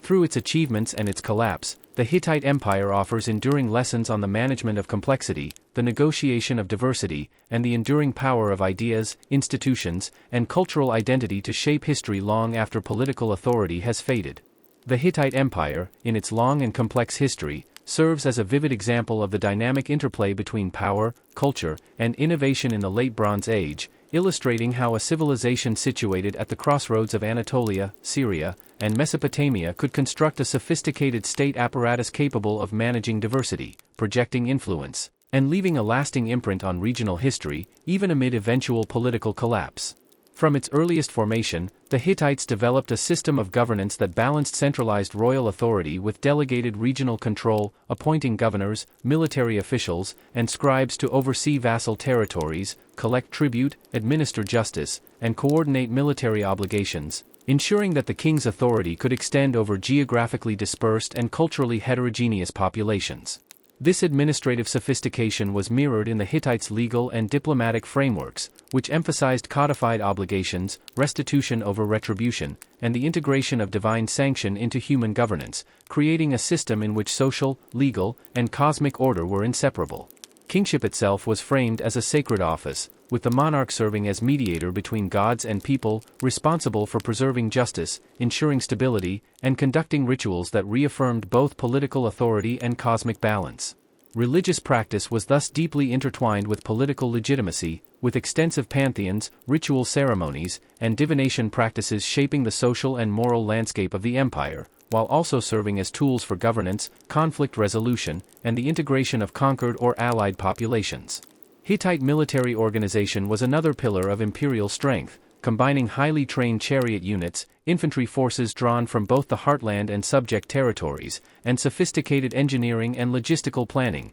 enabling campaigns across mountains, river valleys, and frontier regions. Fortifications, strategic urban planning, and garrison settlements projected authority and provided defensive resilience, while also serving symbolic functions, asserting the presence of Hittite power across both domestic and border regions. In parallel, diplomacy functioned as a critical instrument of statecraft, allowing the Hittites to negotiate with contemporaneous powers such as Egypt, Assyria, Mitanni, and Babylonia. Treaties, oaths, and written correspondence codified obligations, mediated disputes, and facilitated alliances, demonstrating a nuanced understanding of international relations that combined practical negotiation with ritualized legitimacy. The famous treaty between Hattusili III and Ramses II following the Battle of Kadesh exemplifies this approach, establishing not only peace but also mutual defense obligations, marital alliances, and reciprocal recognition of authority, all reinforced by the invocation of divine witnesses to ensure compliance. Trade and economic integration complemented these political and military strategies, as control over resources such as metals, timber, and luxury goods enabled the Hittites to exercise soft power, influence regional economies, and support both domestic infrastructure and military operations. At the same time, the empire's cultural policies emphasized inclusivity and adaptability, allowing local religious traditions to persist alongside state-sanctioned cults and incorporating foreign myths, ritual practices, and artistic motifs into the imperial framework. Hittite mythological texts, including adaptations of Hurrian and Mesopotamian narratives, reinforced political ideology, codified moral expectations, and provided a shared historical consciousness, linking divine action with human governance and legitimizing royal decisions through a theological lens. Despite this sophisticated integration of military, legal, religious, and diplomatic tools, the Hittite Empire was vulnerable to the cumulative pressures that characterized the Late Bronze Age world. Environmental stress, including fluctuations in agricultural productivity and resource scarcity, strained urban centers and supply networks, while internal disputes, palace intrigue, and succession crises undermined centralized authority. Simultaneously, external threats intensified, as rising Assyria expanded eastward, Egyptian influence waxed and waned in Syria, and migratory groups such as the Sea Peoples destabilized regional trade and settlement patterns. The combination of these factors gradually eroded the coherence of the state, culminating in the abandonment of Hattusa, the disintegration of administrative networks, and the emergence of Neo-Hittite polities that preserved elements of imperial culture while adapting to smaller-scale political realities. These successor states, scattered across northern Syria and southeastern Anatolia, maintained hieroglyphic Luwian inscriptions, monumental reliefs, and dynastic titulature, demonstrating continuity in ideology, religious practice, and governance despite the absence of centralized imperial authority. They preserved ritual traditions, venerated major Hittite deities, and continued to employ legal and administrative frameworks derived from the empire, illustrating the durability of institutional memory and the persistence of cultural identity in post-imperial contexts. Beyond their immediate territories, the Hittites exerted lasting influence on neighboring civilizations. Assyria and Babylonia, for example, adopted and adapted Hittite treaty forms, administrative practices, and artistic motifs, while Iron Age Anatolian and Syrian cultures absorbed elements of Hittite religion, language, and ceremonial symbolism. Linguistically, the preservation and eventual decipherment of Hittite texts have provided critical insight into the early Indo-European language family, revealing archaic features and contributing to understanding of linguistic evolution across Eurasia. Archaeologically, the remains of Hattusa, Yazilakaya, and other Hittite and Neo-Hittite sites provide evidence of sophisticated urban planning, monumental architecture, and symbolic landscape use, demonstrating both practical governance and the ideological expression of authority. The empire's artistic achievements, including relief sculpture, ceremonial gateways, and palace decoration, communicate narratives of kingship, divine favor, and historical memory, preserving the visual language of power and legitimacy across generations. The Hittite Empire's historical trajectory thus exemplifies both the potential and limits of complex statecraft. Its successes in integrating diverse populations, maintaining long-distance authority, and projecting power through combined military, legal, religious, and diplomatic means illustrate the capacities of sophisticated political systems. Conversely, the empire's eventual collapse highlights the vulnerability of centralized structures to environmental, economic, and political stress, revealing the delicate balance required to sustain multi-ethnic, geographically dispersed polities. From a modern perspective, the Hittites provide an unparalleled case study in the management of complexity, the durability of cultural and institutional innovations, and the ways in which legacy can outlast political control. Their records reveal a civilization capable of strategic foresight, legal reasoning, and reflective governance, while their material and intellectual heritage demonstrates the enduring power of ideas, ritual, and administrative practice in shaping subsequent societies. In sum, the Hittite Empire's rise, consolidation, governance, and decline illuminate the interplay between military strength, legal order, religious ideology, and diplomatic sophistication, offering a model of Bronze Age statecraft that continues to inform our understanding of political resilience, cultural continuity, and the enduring impact of civilizations long after their central authority has disappeared. By integrating pragmatic governance with symbolic and religious legitimacy, the Hittites constructed an empire whose influence persisted in successor states, neighboring civilizations, and modern scholarship, providing enduring lessons on the management of power, diversity, and historical memory in the ancient world. The Hittite Empire, spanning the Late Bronze Age, stands as a remarkable illustration of how a civilization at the crossroads of Anatolia, Syria, and Mesopotamia constructed a durable, multifaceted, and highly sophisticated society capable of exerting influence far beyond its core territories while navigating the immense challenges of geography, diversity, and shifting political landscapes, and its history offers profound insights into the nature of power, resilience, and cultural legacy. From its earliest consolidation under kings such as Labarna and Hattusili I, the empire developed a centralized yet flexible administrative system that delegated authority to regional governors and military commanders while maintaining direct oversight over taxation, legal adjudication, and resource distribution, enabling the rulers of Hattusa to project control across a multi-ethnic empire that encompassed Anatolian highlands, northern Syria, and key trade corridors linking the eastern Mediterranean and Mesopotamia. Central to Hittite governance was a codified legal system that emphasized restitution, proportionality, and the integration of religious authority into the enforcement of law, establishing a framework in which justice was not only a social imperative but also a divine obligation, reflecting the empire's understanding that stability required both moral and political legitimacy. Kingship itself was conceived as a sacred office, with rulers serving as intermediaries between gods and humans, responsible for conducting rituals, enforcing treaties, and adjudicating disputes in ways that affirmed both earthly authority and cosmic order, while religious practice provided a unifying framework for diverse populations, incorporating local deities and ritual traditions into the imperial pantheon to foster allegiance and reduce resistance. The Hittite military was equally sophisticated, combining chariotry, infantry, and auxiliary forces drawn from subject populations to conduct campaigns across difficult terrain, defend strategic frontiers, and respond flexibly to internal and external threats, while fortifications, urban planning, and garrison settlements both enhanced security and projected symbolic authority, signaling the presence of Hittite power across the empire. Diplomacy complemented military strength, forming an essential pillar of imperial strategy, as kings engaged in correspondence, treaties, and marriage alliances with Egypt, Assyria, Mitanni, Babylonia, and other regional powers, often invoking divine witnesses to legitimize agreements and ensure compliance. The famed peace treaty between Hattusili III and Ramses II,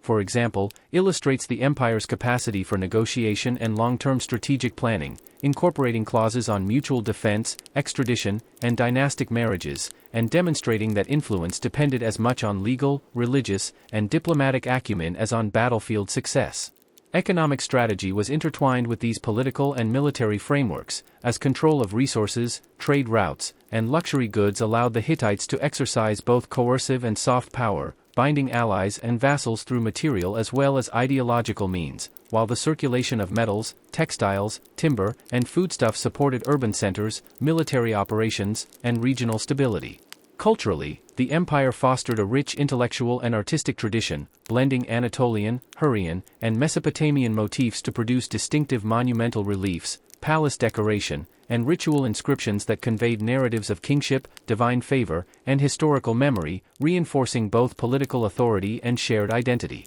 Mythological and ritual texts, often preserved in cuneiform or hieroglyphic Luwian, explored themes of divine-human interaction, succession, morality, and the maintenance of cosmic order, linking theological concepts to governance and providing a framework through which rulers and subjects understood historical and social events. Despite these achievements, the Hittite Empire faced inherent structural vulnerabilities, including dependence on vassal loyalty, long supply chains, and a centralized bureaucracy that could be disrupted by environmental stress, economic shortfalls, or internal dissent. External pressures, particularly the expansion of Assyria, fluctuating Egyptian influence, and incursions by migratory groups such as the Sea Peoples, compounded internal weaknesses, while succession disputes, palace intrigue, and localized revolts challenged the cohesion of the ruling elite. By the early 12th century BCE, these cumulative pressures culminated in the abandonment of Hattusa, signaling the collapse of centralized authority, the fragmentation of the empire, and the emergence of smaller Neo-Hittite states that preserved Hittite cultural, religious,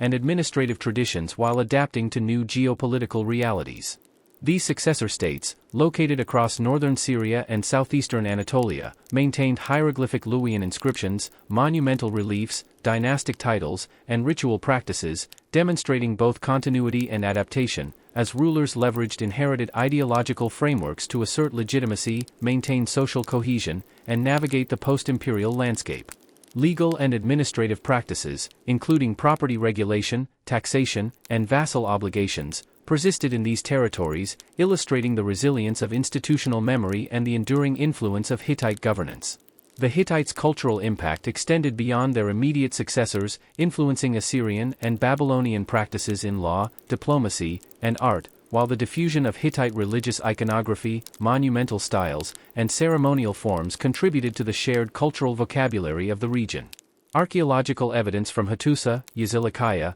and Neo-Hittite centers reveals advanced urban planning, symbolic architectural expression, and the integration of religious and political spaces, demonstrating that the Hittites understood the interplay between material, ideological, and social dimensions of power. Linguistically, the preservation of Hittite texts has provided critical insights into early Indo-European languages, revealing archaic structures and contributing to a broader understanding of language development and cultural exchange across Eurasia. Modern scholarship increasingly recognizes that the Hittite Empire's significance lies not only in its territorial conquests or military engagements but also in its sophisticated integration of law, diplomacy, religion, and administration, illustrating that the endurance of a civilization is as much about intellectual and cultural infrastructure as it is about material power. The empire's history exemplifies the challenges faced by complex states in balancing centralization with regional autonomy, coercion with accommodation, and tradition with adaptation, while its legacy demonstrates the persistence of identity, institutional knowledge, and cultural influence even after political collapse. In reflecting on the Hittite Empire, it becomes clear that its achievements in statecraft, law, ritual, diplomacy, and art provided a foundation for successor states and neighboring civilizations, shaping the political and cultural evolution of Anatolia and the Near East for centuries. The enduring significance of the Hittites lies not only in their historical accomplishments but also in the insights they offer into human capacity for organization, governance, and cultural synthesis in a complex and often unpredictable world. Through the integration of military strategy, legal codification, religious authority, diplomatic skill, and artistic expression, the Hittites created a civilization whose influence transcended its temporal and geographic boundaries, offering enduring lessons on resilience, innovation, and the management of human societies. Their story, from the rise of Hattusa to the emergence of Neo-Hittite polities, exemplifies the interplay of ambition, adaptability, and legacy, demonstrating that even in the face of collapse, the ideas, institutions, and cultural achievements of a civilization can persist and continue to shape history. leaving an indelible mark on the civilizations that followed and providing a rich source of knowledge for modern understanding of the ancient world. The Hittite Empire, throughout its extensive and multifaceted history, demonstrates the complex interplay between power, culture, and diplomacy in the Late Bronze Age, illustrating how a civilization situated at the crossroads of Anatolia, Syria, and Mesopotamia could establish a durable and sophisticated political system while negotiating the inherent challenges of geographic diversity, ethnic plurality, and shifting international pressures, and its legacy provides enduring insights into the mechanisms of empire, the resilience of culture, and the transmission of ideas across generations. From the early consolidation of Hattusa as a central capital under rulers such as Labarna and Hattusili I, the Hittites developed an administrative framework that combined centralized authority with delegated regional governance, appointing governors, military commanders, and scribes to oversee vassal territories, manage taxation, enforce legal obligations, and coordinate both civil and military logistics, thereby enabling the king to exercise influence over a geographically and culturally heterogeneous empire. This administrative sophistication was reinforced by a codified legal system that emphasized restitution, proportionality, and the integration of religious sanction into the enforcement of law, reflecting the Hittite conception that social stability and cosmic order were inseparable, and that the legitimacy of kingship depended upon the ruler's ability to maintain justice, honor treaties, and perform ritual obligations that aligned human society with divine will. Kingship was thus inherently sacred, with rulers acting as mediators between gods and men, conducting ceremonies, interpreting omens, and executing judicial authority, while religion itself functioned as a central organizing principle that facilitated loyalty, social cohesion, and the integration of local deities and ritual practices into a broader imperial pantheon. Militarily, the Hittites achieved notable sophistication, combining chariot units, infantry contingents, and auxiliary troops drawn from subject populations to wage campaigns, secure borders, and respond to both internal revolts and external threats, while fortifications, garrison towns, and strategic urban planning allowed the projection of authority across the empire and provided both defensive strength and symbolic representation of power. Diplomacy complemented military prowess as a critical instrument of Hittite statecraft, exemplified by extensive correspondence and treaties with Egypt, Assyria, Mitanni, Babylonia, and other contemporary powers, which employed formalized clauses, oath-taking, and divine witnesses to regulate interstate relations, mediate disputes, and secure alliances, as seen in the historic peace treaty between Hattusili III and Ramses II, which combined military cessation with dynastic marriages and mutual defense commitments. Economic management was equally essential, with the control of metals, timber, luxury goods, and grain facilitating trade, supporting military operations, reinforcing vassal loyalty, and sustaining urban centers, illustrating the Hittites' understanding of the interdependence of material resources, political authority, and social stability. Culturally, the Hittites fostered a rich tradition of art, literature, and ritual practice that synthesized indigenous Anatolian elements with Hurrian and Mesopotamian influences, producing monumental reliefs, palace decorations, and ceremonial inscriptions that conveyed political ideology, divine favor, and historical memory, while mythological and ritual texts explored themes of kingship, morality, succession, and cosmic order, linking theological reflection with political authority and societal expectations. Despite these strengths, the Hittite Empire faced structural vulnerabilities inherent to complex, multi-ethnic, and geographically dispersed states. Dependence on the loyalty of vassals, long supply chains, and centralized administrative coordination left the empire susceptible to environmental stress, resource shortages, internal rebellion, and palace intrigue, while external pressures from Assyria, shifting Egyptian power, and migratory groups such as the Sea Peoples imposed further challenges.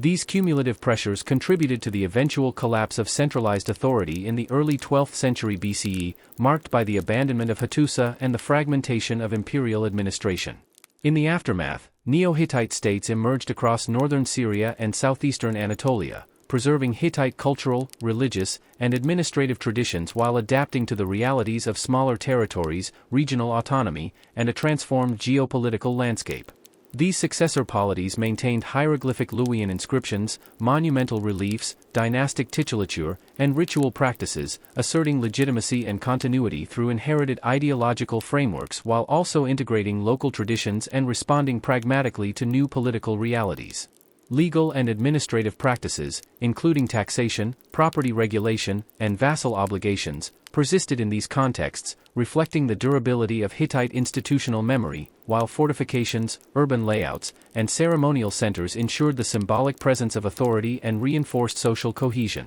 The Hittites' cultural influence extended far beyond the immediate post-collapse period, as Assyria, Babylonia, and later Iron Age states adopted and adapted Hittite models of diplomacy, law, and artistic expression, while the diffusion of Hittite religious iconography, monumental architecture, and ceremonial forms shaped the visual and ideological vocabulary of neighboring societies. Archaeological evidence, from the ruins of Hattusa to open-air sanctuaries like Yazilikiya and Neo-Hittite centers, illustrates the sophistication of urban planning, the symbolic integration of religious and political spaces, and the deliberate communication of authority through monumental art, while linguistic studies of Hittite cuneiform and hieroglyphic texts have provided critical insights into early Indo-European languages and cross-cultural communication across Eurasia. Modern scholarship increasingly recognizes that the significance of the Hittite Empire lies not solely in military conquest or territorial expansion, but in its integrated systems of law, governance, diplomacy, and religious practice,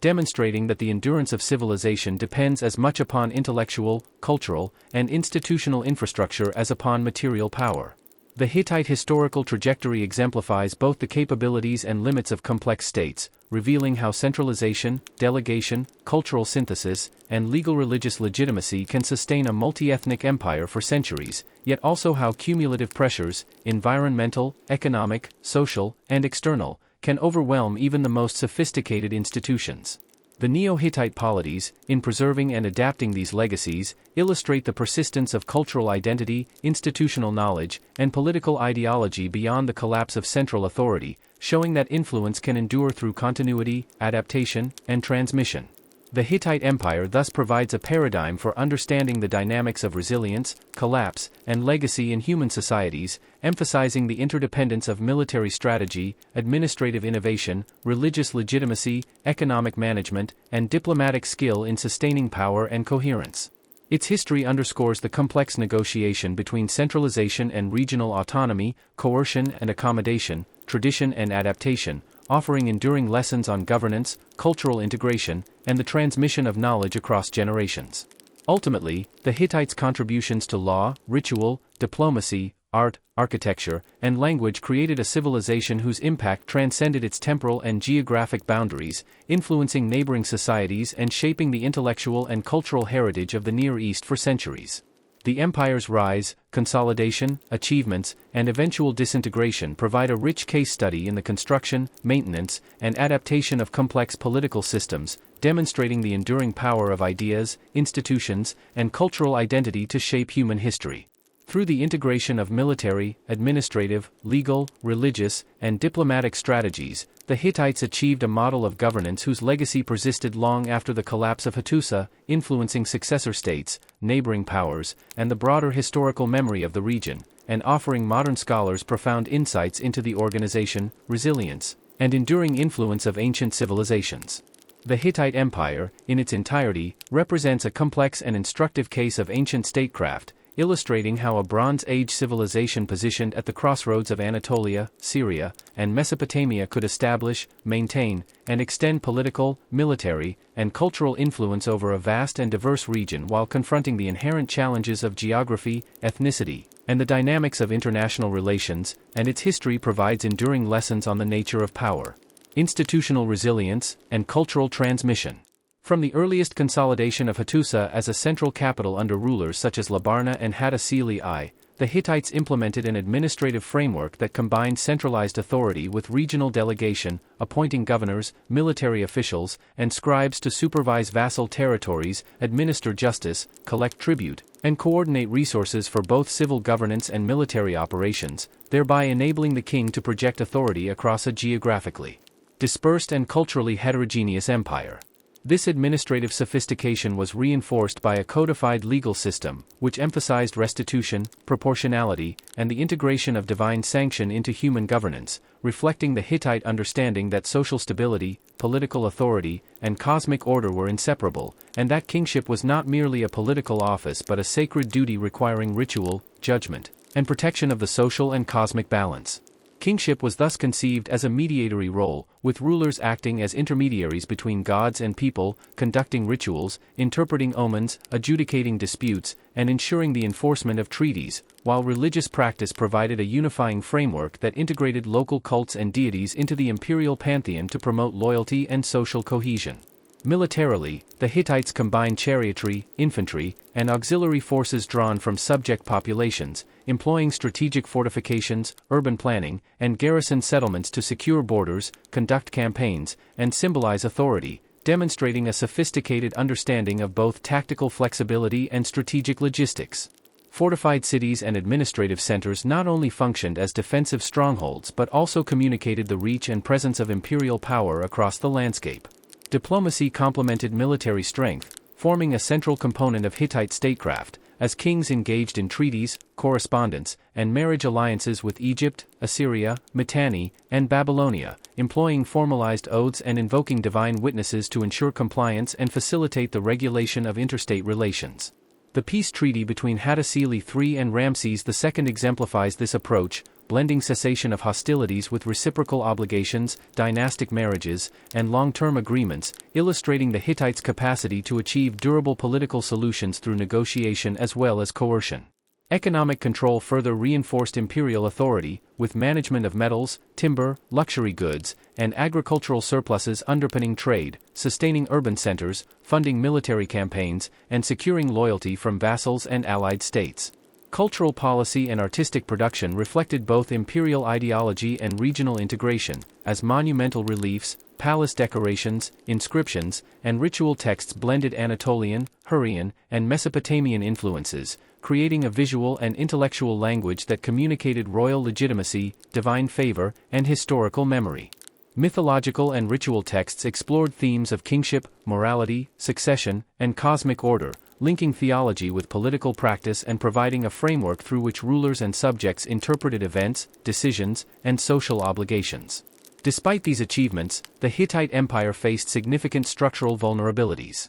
Dependence on vassal loyalty, centralized administration, and long supply chains made the empire susceptible to environmental stress, resource shortages, and internal dissent, while rising external powers such as Assyria, fluctuating Egyptian influence, and the incursions of migratory groups, including the Sea Peoples, imposed additional pressures. Internal palace intrigue, succession disputes, and regional revolts further undermined cohesion, demonstrating the delicate balance between central authority and delegated control. By the early 12th century BCE, these cumulative pressures led to the abandonment of Hattusa and the fragmentation of the empire into smaller Neo-Hittite states, which preserved Hittite cultural, religious, and administrative practices while adapting to new political realities. These successor polities, primarily located in northern Syria and southeastern Anatolia, continued to use hieroglyphic Luwian inscriptions, monumental reliefs, dynastic titles, and ritual practices, asserting legitimacy through inherited ideological frameworks while integrating local traditions and responding to the post-imperial geopolitical environment. Legal and administrative systems, including property regulation, taxation, and vassal obligations, persisted, highlighting the durability of institutional memory, while fortifications, urban layouts, and ceremonial centers reinforced authority and social cohesion. Hittite influence extended far beyond the immediate aftermath of collapse, shaping neighboring civilizations such as Assyria and Babylonia, which adopted and adapted aspects of Hittite legal, diplomatic, and artistic practices, while religious iconography, monumental styles, and ceremonial traditions informed the cultural vocabulary of Anatolia and Syria. Archaeological evidence, from the monumental gates and temples of Hattusa to open-air sanctuaries like Yazilikiya and Neo-Hittite reliefs, demonstrates sophisticated urban planning, symbolic integration of political and religious spaces, and deliberate visual communication of authority. Linguistically, Hittite texts have provided critical insights into early Indo-European languages, revealing archaic forms and contributing to the understanding of linguistic development and cross-cultural interaction across Eurasia. Modern scholarship recognizes that the significance of the Hittite Empire lies not only in military conquest or territorial expansion but in the integration of law, governance, diplomacy, religion, and culture into a coherent system that facilitated stability, cohesion, and influence. The Hittites exemplify both the potential and limits of complex statecraft, illustrating how centralized authority, delegation, cultural synthesis, and ritual legitimacy can sustain an empire, while also highlighting the vulnerabilities of such systems to environmental, economic, social, and geopolitical stress. The Neo-Hittite states, in preserving and adapting the cultural, administrative, and religious legacies of the empire, demonstrate the persistence of identity, institutional knowledge, and political ideology beyond the collapse of central authority, showing that influence can endure through adaptation, continuity, and transmission.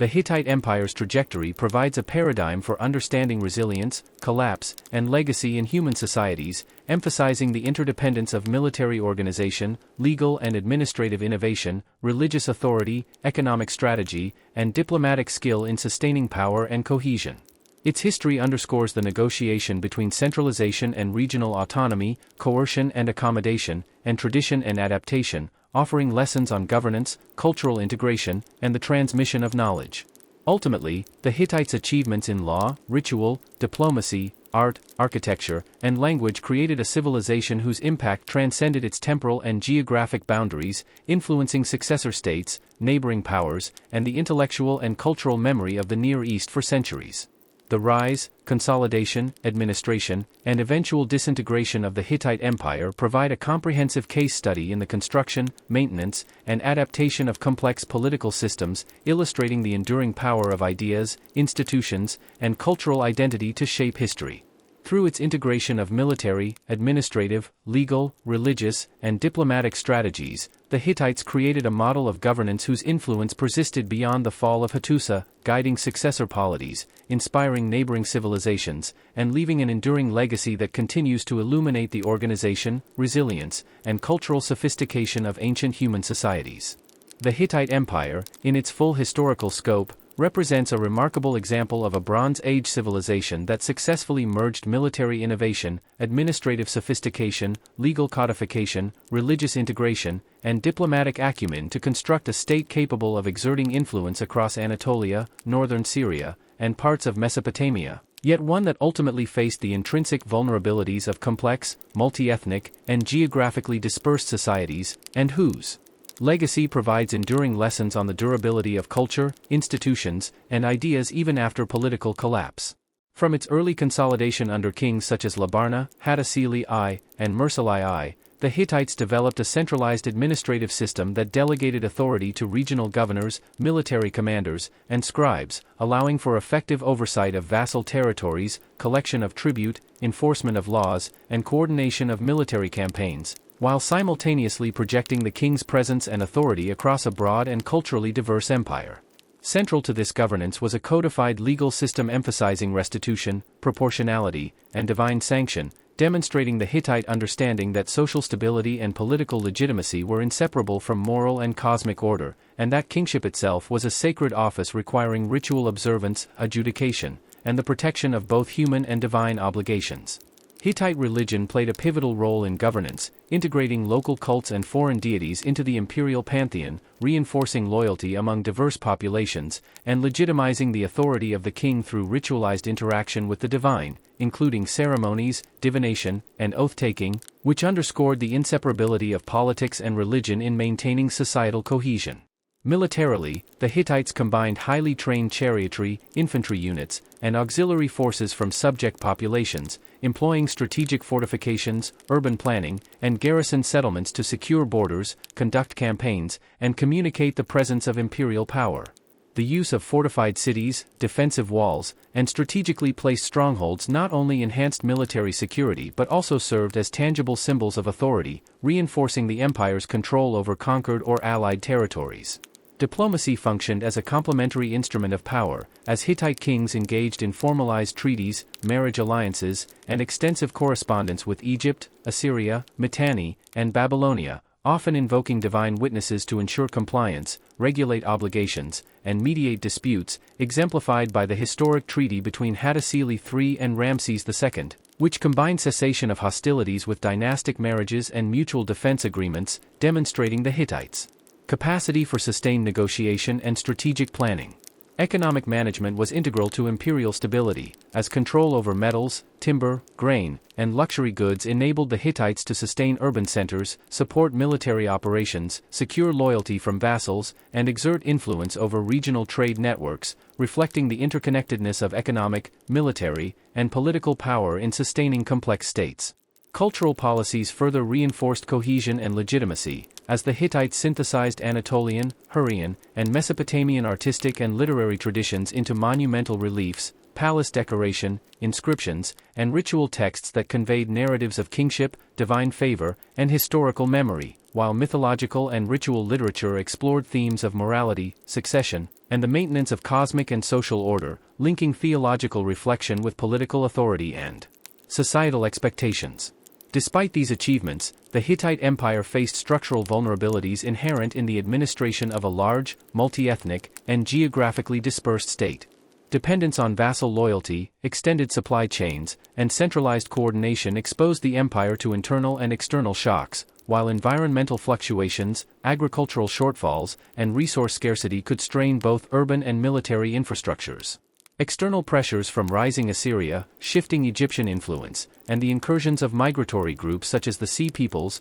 combined with internal palace intrigue, succession disputes, and localized rebellions, contributed to political instability and the eventual collapse of centralized authority by the early 12th century BCE, culminating in the abandonment of Hattusa and the fragmentation of the empire. In the aftermath, Neo-Hittite states emerged across northern Syria and southeastern Anatolia, preserving the cultural, religious, and administrative frameworks of the empire while adapting to smaller territorial and political realities. These successor polities maintained hieroglyphic Luwian inscriptions, monumental reliefs, dynastic titles, and ritual practices, asserting legitimacy through inherited ideological models while integrating local traditions and responding pragmatically to the changed geopolitical landscape. Legal and administrative practices, including property regulation, taxation, and vassal obligations, persisted, demonstrating the resilience of institutional memory, while urban planning, fortifications, and ceremonial centers reinforced authority, symbolized continuity, and promoted social cohesion. The influence of the Hittites extended far beyond the immediate post-collapse period, shaping Assyrian, Babylonian, and later Iron Age practices in law, diplomacy, and art, while Hittite religious iconography, monumental forms, and ceremonial traditions continued to inform the cultural and visual vocabulary of the region. Archaeological evidence, from the monumental gates, temples, and palaces of Hattusa to the rock sanctuaries at Yazilikiya and the reliefs of Neo-Hittite centers, illustrates the integration of religious and political spaces, the deliberate communication of authority, and sophisticated urban and ceremonial planning. Linguistically, Hittite texts provide critical insights into early Indo-European languages, revealing archaic grammatical forms, cross-cultural borrowings, and the diffusion of administrative and diplomatic vocabulary, thereby enriching modern understanding of language evolution and intercultural interaction in the ancient Near East. Modern scholarship increasingly recognizes that the Hittite Empire's significance lies not only in military conquest or territorial extent but in its integrated systems of governance, law, diplomacy, religion, and culture, which sustained social cohesion and regional influence over centuries. The Hittites exemplify the potential and limits of complex states, showing how centralization, delegated authority, cultural synthesis, and ritual legitimacy can create durable empires, while also revealing the vulnerabilities of such systems to environmental, economic, social, and geopolitical pressures. The Neo-Hittite polities illustrate the persistence of Hittite cultural identity, institutional knowledge, and political ideology beyond the collapse of central authority, demonstrating that influence can endure through continuity, adaptation, and the transmission of ideas. The history of the Hittite Empire provides a paradigm for understanding resilience, collapse, and legacy in human societies, emphasizing the interdependence of military organization, legal and administrative innovation, religious authority, economic strategy, and diplomatic skill in maintaining complex political systems. Its trajectory underscores the negotiation between centralization and regional autonomy, coercion and accommodation, and tradition and adaptation, offering enduring lessons on governance, cultural integration, and the preservation of knowledge. Ultimately, the Hittites' achievements in law, ritual, diplomacy, art, architecture, and language created a civilization whose impact transcended its temporal and geographic boundaries, influencing successor states, neighboring powers, and the intellectual and cultural memory of the Near East for centuries. The rise, consolidation, administration, and eventual disintegration of the Hittite Empire provide a comprehensive model of how human societies can organize, govern, and sustain influence while navigating complexity and instability, demonstrating that the ideas, institutions, and cultural innovations of a civilization can persist and shape history long after its political structures have fallen. Through its integration of military, administrative, legal, religious, and diplomatic strategies, the Hittite Empire created a model of governance whose legacy endured beyond the fall of Hattusa, guiding successor polities, influencing regional powers, and leaving an indelible mark on the cultural and historical landscape of the ancient Near East, illustrating the enduring power of civilization to shape the trajectory of human history. The Hittite Empire, one of the most influential and sophisticated civilizations of the Late Bronze Age, exemplifies how a polity situated at the intersection of Anatolia, northern Syria, and Mesopotamia could develop a complex and integrated system of governance, military organization, legal codification, religious practice, and diplomatic engagement to sustain a multi-ethnic and geographically dispersed empire while navigating both internal and external pressures, and its legacy provides profound insights into the endurance of institutions, culture, and ideas beyond political collapse. From the early consolidation of Hattusa as a central capital under rulers such as Labarna, Hattusili I, and Mursalai I, the Hittites constructed an administrative apparatus that combined centralized royal authority with delegated regional control, appointing governors, military commanders, and scribes to oversee vassal territories, collect tribute, administer justice, and coordinate civil and military resources, thereby enabling the king to exercise authority over a diverse empire that encompassed mountainous Anatolia, fertile river valleys, and contested Syrian frontiers. Central to this governance was a codified legal system that emphasized restitution, proportionality, and the integration of divine sanction, reflecting the Hittite understanding that political legitimacy, social stability, and cosmic order were inseparable, and that kingship was a sacred office responsible not only for human law but also for maintaining harmony between humans and gods. Kings performed religious and judicial duties as a means of asserting authority, conducting ritual ceremonies, interpreting omens, and adjudicating disputes, while religious practice provided a framework for integrating local cults and foreign deities into the imperial pantheon, fostering loyalty and social cohesion across ethnically and culturally diverse populations. The Hittite military was highly organized and strategically sophisticated, combining chariot units, infantry, and auxiliary forces drawn from subject populations, supported by fortified cities, urban planning, and garrison settlements that secured borders, enabled offensive campaigns, and projected imperial presence across the landscape. Fortifications and strategically located settlements not only provided practical defense but also served as symbolic representations of Hittite authority and control. Diplomacy complemented military might, forming a central pillar of Hittite statecraft, as kings negotiated treaties, marital alliances, and written agreements with Egypt, Assyria, Mitanni, and Babylonia, often invoking divine witnesses to legitimize obligations and mediate disputes, with the treaty between Hattusili III and Ramses II serving as a prime example of long-term strategic negotiation, incorporating cessation of hostilities, mutual defense clauses, and dynastic marriages. Economic strategy reinforced political and military stability, with control over metals, timber, agricultural surpluses, and luxury goods enabling trade, sustaining urban centers, funding military campaigns, and ensuring the loyalty of vassals and allies, demonstrating the integration of economic resources into a broader system of governance and power projection. Cultural and artistic production played a significant role in consolidating imperial authority and identity, as the Hittites synthesized Anatolian, Hurrian, and Mesopotamian motifs to create monumental reliefs, palace decorations, inscriptions, and ritual texts that communicated political ideology, divine favor, and historical memory, while mythological and ritual literature explored themes of kingship, morality, succession, and cosmic order, linking theology with governance and providing a framework through which rulers and subjects interpreted events and social obligations. Despite these strengths, the Hittite Empire faced vulnerabilities inherent to the administration of a complex, multi-ethnic, and geographically dispersed state. Dependence on vassal loyalty, long supply lines, and centralized coordination made the empire susceptible to internal disruption, while environmental fluctuations, resource shortages, and agricultural challenges strained urban centers and military logistics. External pressures from rising Assyria, fluctuating Egyptian influence, and migratory groups such as the Sea Peoples,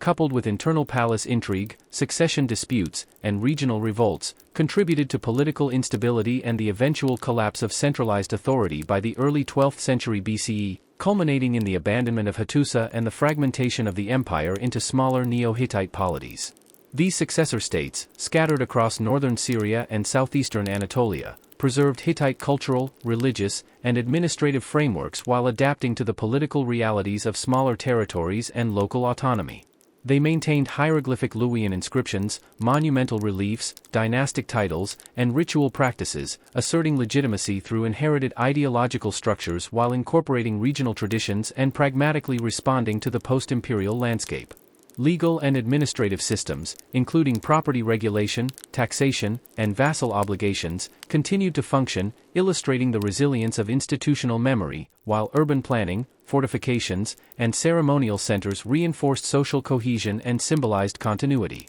The influence of the Hittites extended beyond their immediate successors, affecting Assyrian and Babylonian legal, diplomatic, and artistic practices, and contributing to the broader cultural vocabulary of the Near East through monumental architecture, religious iconography, and ceremonial traditions. Archaeological evidence, from the gates, temples, and palaces of Hattusa to the rock sanctuaries of Yazilikiah and Neo-Hittite reliefs, illustrates the integration of religious and political spaces, the deliberate communication of authority, and sophisticated urban and ceremonial planning. Linguistic studies of Hittite texts have provided critical insight into early Indo-European languages, revealing archaic forms, administrative terminology, and cross-cultural borrowings, thereby contributing to modern understanding of language evolution, cultural exchange, and the diffusion of ideas across Eurasia. Scholars today recognize that the significance of the Hittite Empire lies not merely in military conquest or territorial expansion but in the integration of law, governance, diplomacy, religion,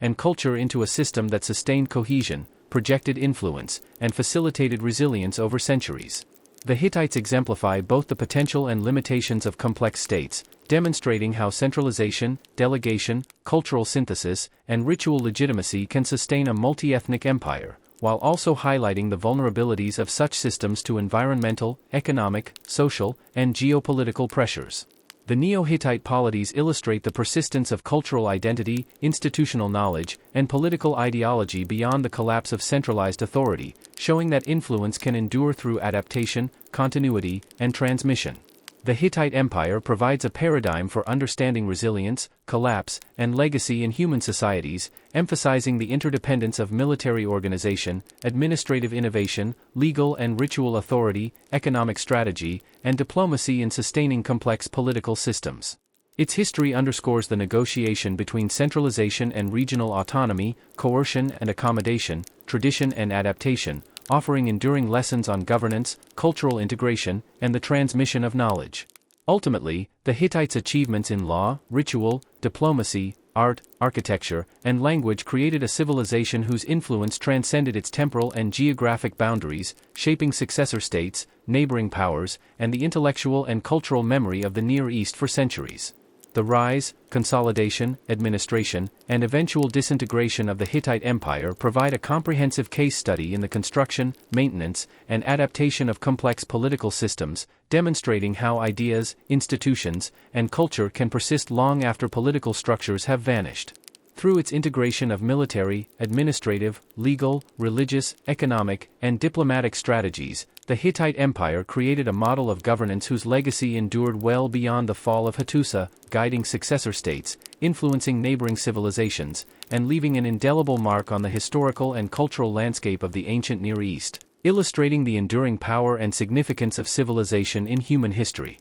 The Hittite Empire, one of the most influential and enduring civilizations of the Late Bronze Age, demonstrates the remarkable capacity of a society at the crossroads of Anatolia, northern Syria, and Mesopotamia to develop a sophisticated and multifaceted system of governance, military organization, legal codification, religious integration, and diplomatic strategy, allowing it to exert control over a diverse and geographically dispersed population while navigating the constant pressures of internal challenges and external threats, and its legacy provides an extraordinary lens through which to understand the persistence of institutions, culture, and ideas beyond the lifespan of a political entity. From the earliest establishment of Hattusa as a centralized capital under rulers such as Labarna, Hattusili I, and Mursili I, the Hittites built an administrative apparatus that combined concentrated royal authority with delegated regional governance, appointing governors, military commanders, and scribes to oversee vassal territories, collect tribute, administer justice, and coordinate resources for civil administration and military campaigns,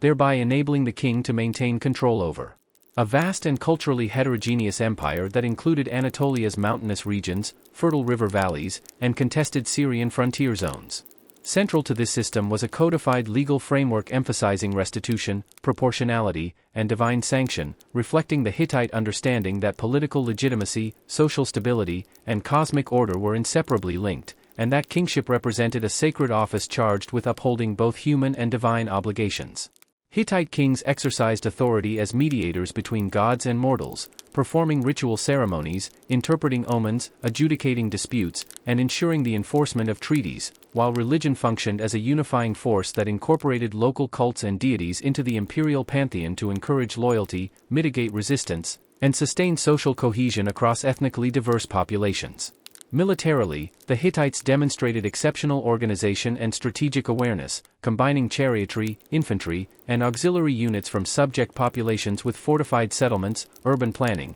and strategically located garrisons to secure borders, conduct offensive campaigns, and project imperial authority, with fortifications and strongholds serving both practical defensive functions and symbolic demonstrations of state power. Diplomacy was equally central to Hittite strategy, as kings negotiated treaties, marriage alliances, and formal correspondence with neighboring powers such as Egypt, Assyria, Mitanni, and Babylonia, often invoking divine witnesses to legitimize agreements and enforce compliance, exemplified by the treaty between Hattusili III and Ramses II, which blended cessation of hostilities with dynastic marriages and mutual defense clauses, highlighting the empire's capacity for long-term political negotiation alongside military action. Economic control underpinned the empire's stability, with oversight of metals, timber, grain, and luxury goods sustaining urban centers, funding armies, facilitating trade networks, and ensuring vassal loyalty, demonstrating the interdependence of economic resources, military power, and political authority.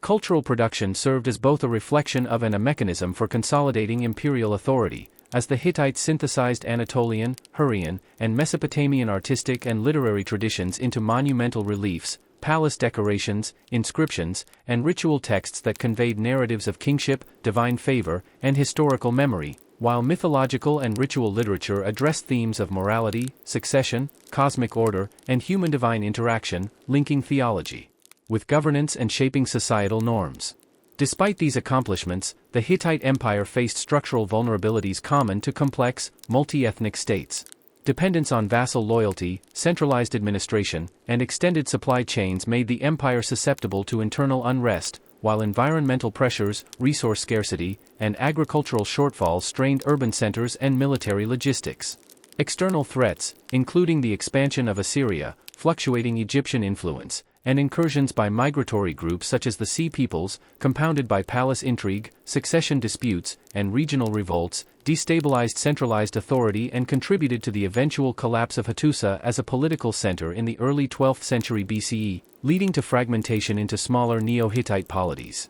These successor states, located primarily in northern Syria and southeastern Anatolia, preserved Hittite cultural, religious, and administrative traditions while adapting to smaller territorial scales, regional autonomy, and changing geopolitical realities. They maintained hieroglyphic Luwian inscriptions, monumental reliefs, dynastic titles, and ritual practices, asserting legitimacy through inherited ideological frameworks while integrating local cultural practices and pragmatically responding to new political landscapes. Legal and administrative practices, including property regulation, taxation, and vassal obligations, continued to function, demonstrating the durability of institutional memory, while urban planning, fortifications, and ceremonial centers reinforced social cohesion and symbolized continuity. The cultural and political influence of the Hittites extended far beyond the immediate post-collapse period, shaping Assyrian, Babylonian, and later Iron Age legal, diplomatic, and artistic practices, while Hittite monumental architecture, religious iconography, and ceremonial traditions contributed to the broader visual and ideological vocabulary of the Near East. Archaeological evidence, ranging from the monumental gates, temples, and palaces of Hattusa to the open-air sanctuaries at Yazilakaya and the reliefs of Neo-Hittite centers, reveals a sophisticated integration of religious and political spaces, deliberate visual communication of authority, and advanced urban and ceremonial planning. Linguistically, Hittite texts provide crucial insight into early Indo-European languages, offering evidence of archaic grammatical forms, administrative terminology, and cross-cultural borrowings, which contribute to modern understanding of language development, intercultural exchange, and the diffusion of ideas across Eurasia. Contemporary scholarship increasingly recognizes that the significance of the Hittite Empire lies not only in its military conquests or territorial extent but in its integrated systems of law, governance, diplomacy, religion, and culture, which sustained social cohesion, projected influence, and facilitated resilience over centuries. The Hittites exemplify the potential and limitations of complex states, showing how centralization, delegation, cultural synthesis, and ritual legitimacy can maintain multi-ethnic empires while revealing vulnerabilities to environmental, economic, social, and geopolitical stresses. The Neo-Hittite polities highlight the persistence of Hittite identity, institutional knowledge, and political ideology beyond the collapse of central authority, demonstrating that influence endures through continuity, adaptation, and cultural transmission. The Hittite Empire provides a paradigm for examining resilience, collapse, and legacy in human societies, emphasizing the interdependence of military organization, administrative innovation, legal and ritual authority, economic strategy, and diplomacy in sustaining complex political systems. Its history underscores the negotiation between centralization and regional autonomy, coercion and accommodation, and tradition and adaptation, offering enduring lessons on governance, cultural integration, and the transmission of knowledge. Ultimately, the Hittites' accomplishments in law, ritual, diplomacy, art, architecture, and language created a civilization whose influence transcended temporal and geographic boundaries, shaping successor states, neighboring powers, and the intellectual and cultural memory of the Near East for centuries. The rise, consolidation, administration, and eventual disintegration of the Hittite Empire provide a comprehensive case study in the construction, maintenance, and adaptation of complex political systems, illustrating how ideas, institutions, and culture can persist long after political structures have disappeared. Through its integration of military, administrative, legal, religious, economic, and diplomatic strategies, the Hittite Empire established a model of governance whose legacy endured beyond the fall of Hattusa, guiding successor polities, influencing neighboring civilizations, and leaving an indelible mark on the historical and cultural landscape of the ancient Near East, demonstrating the enduring power and significance of civilization in human history.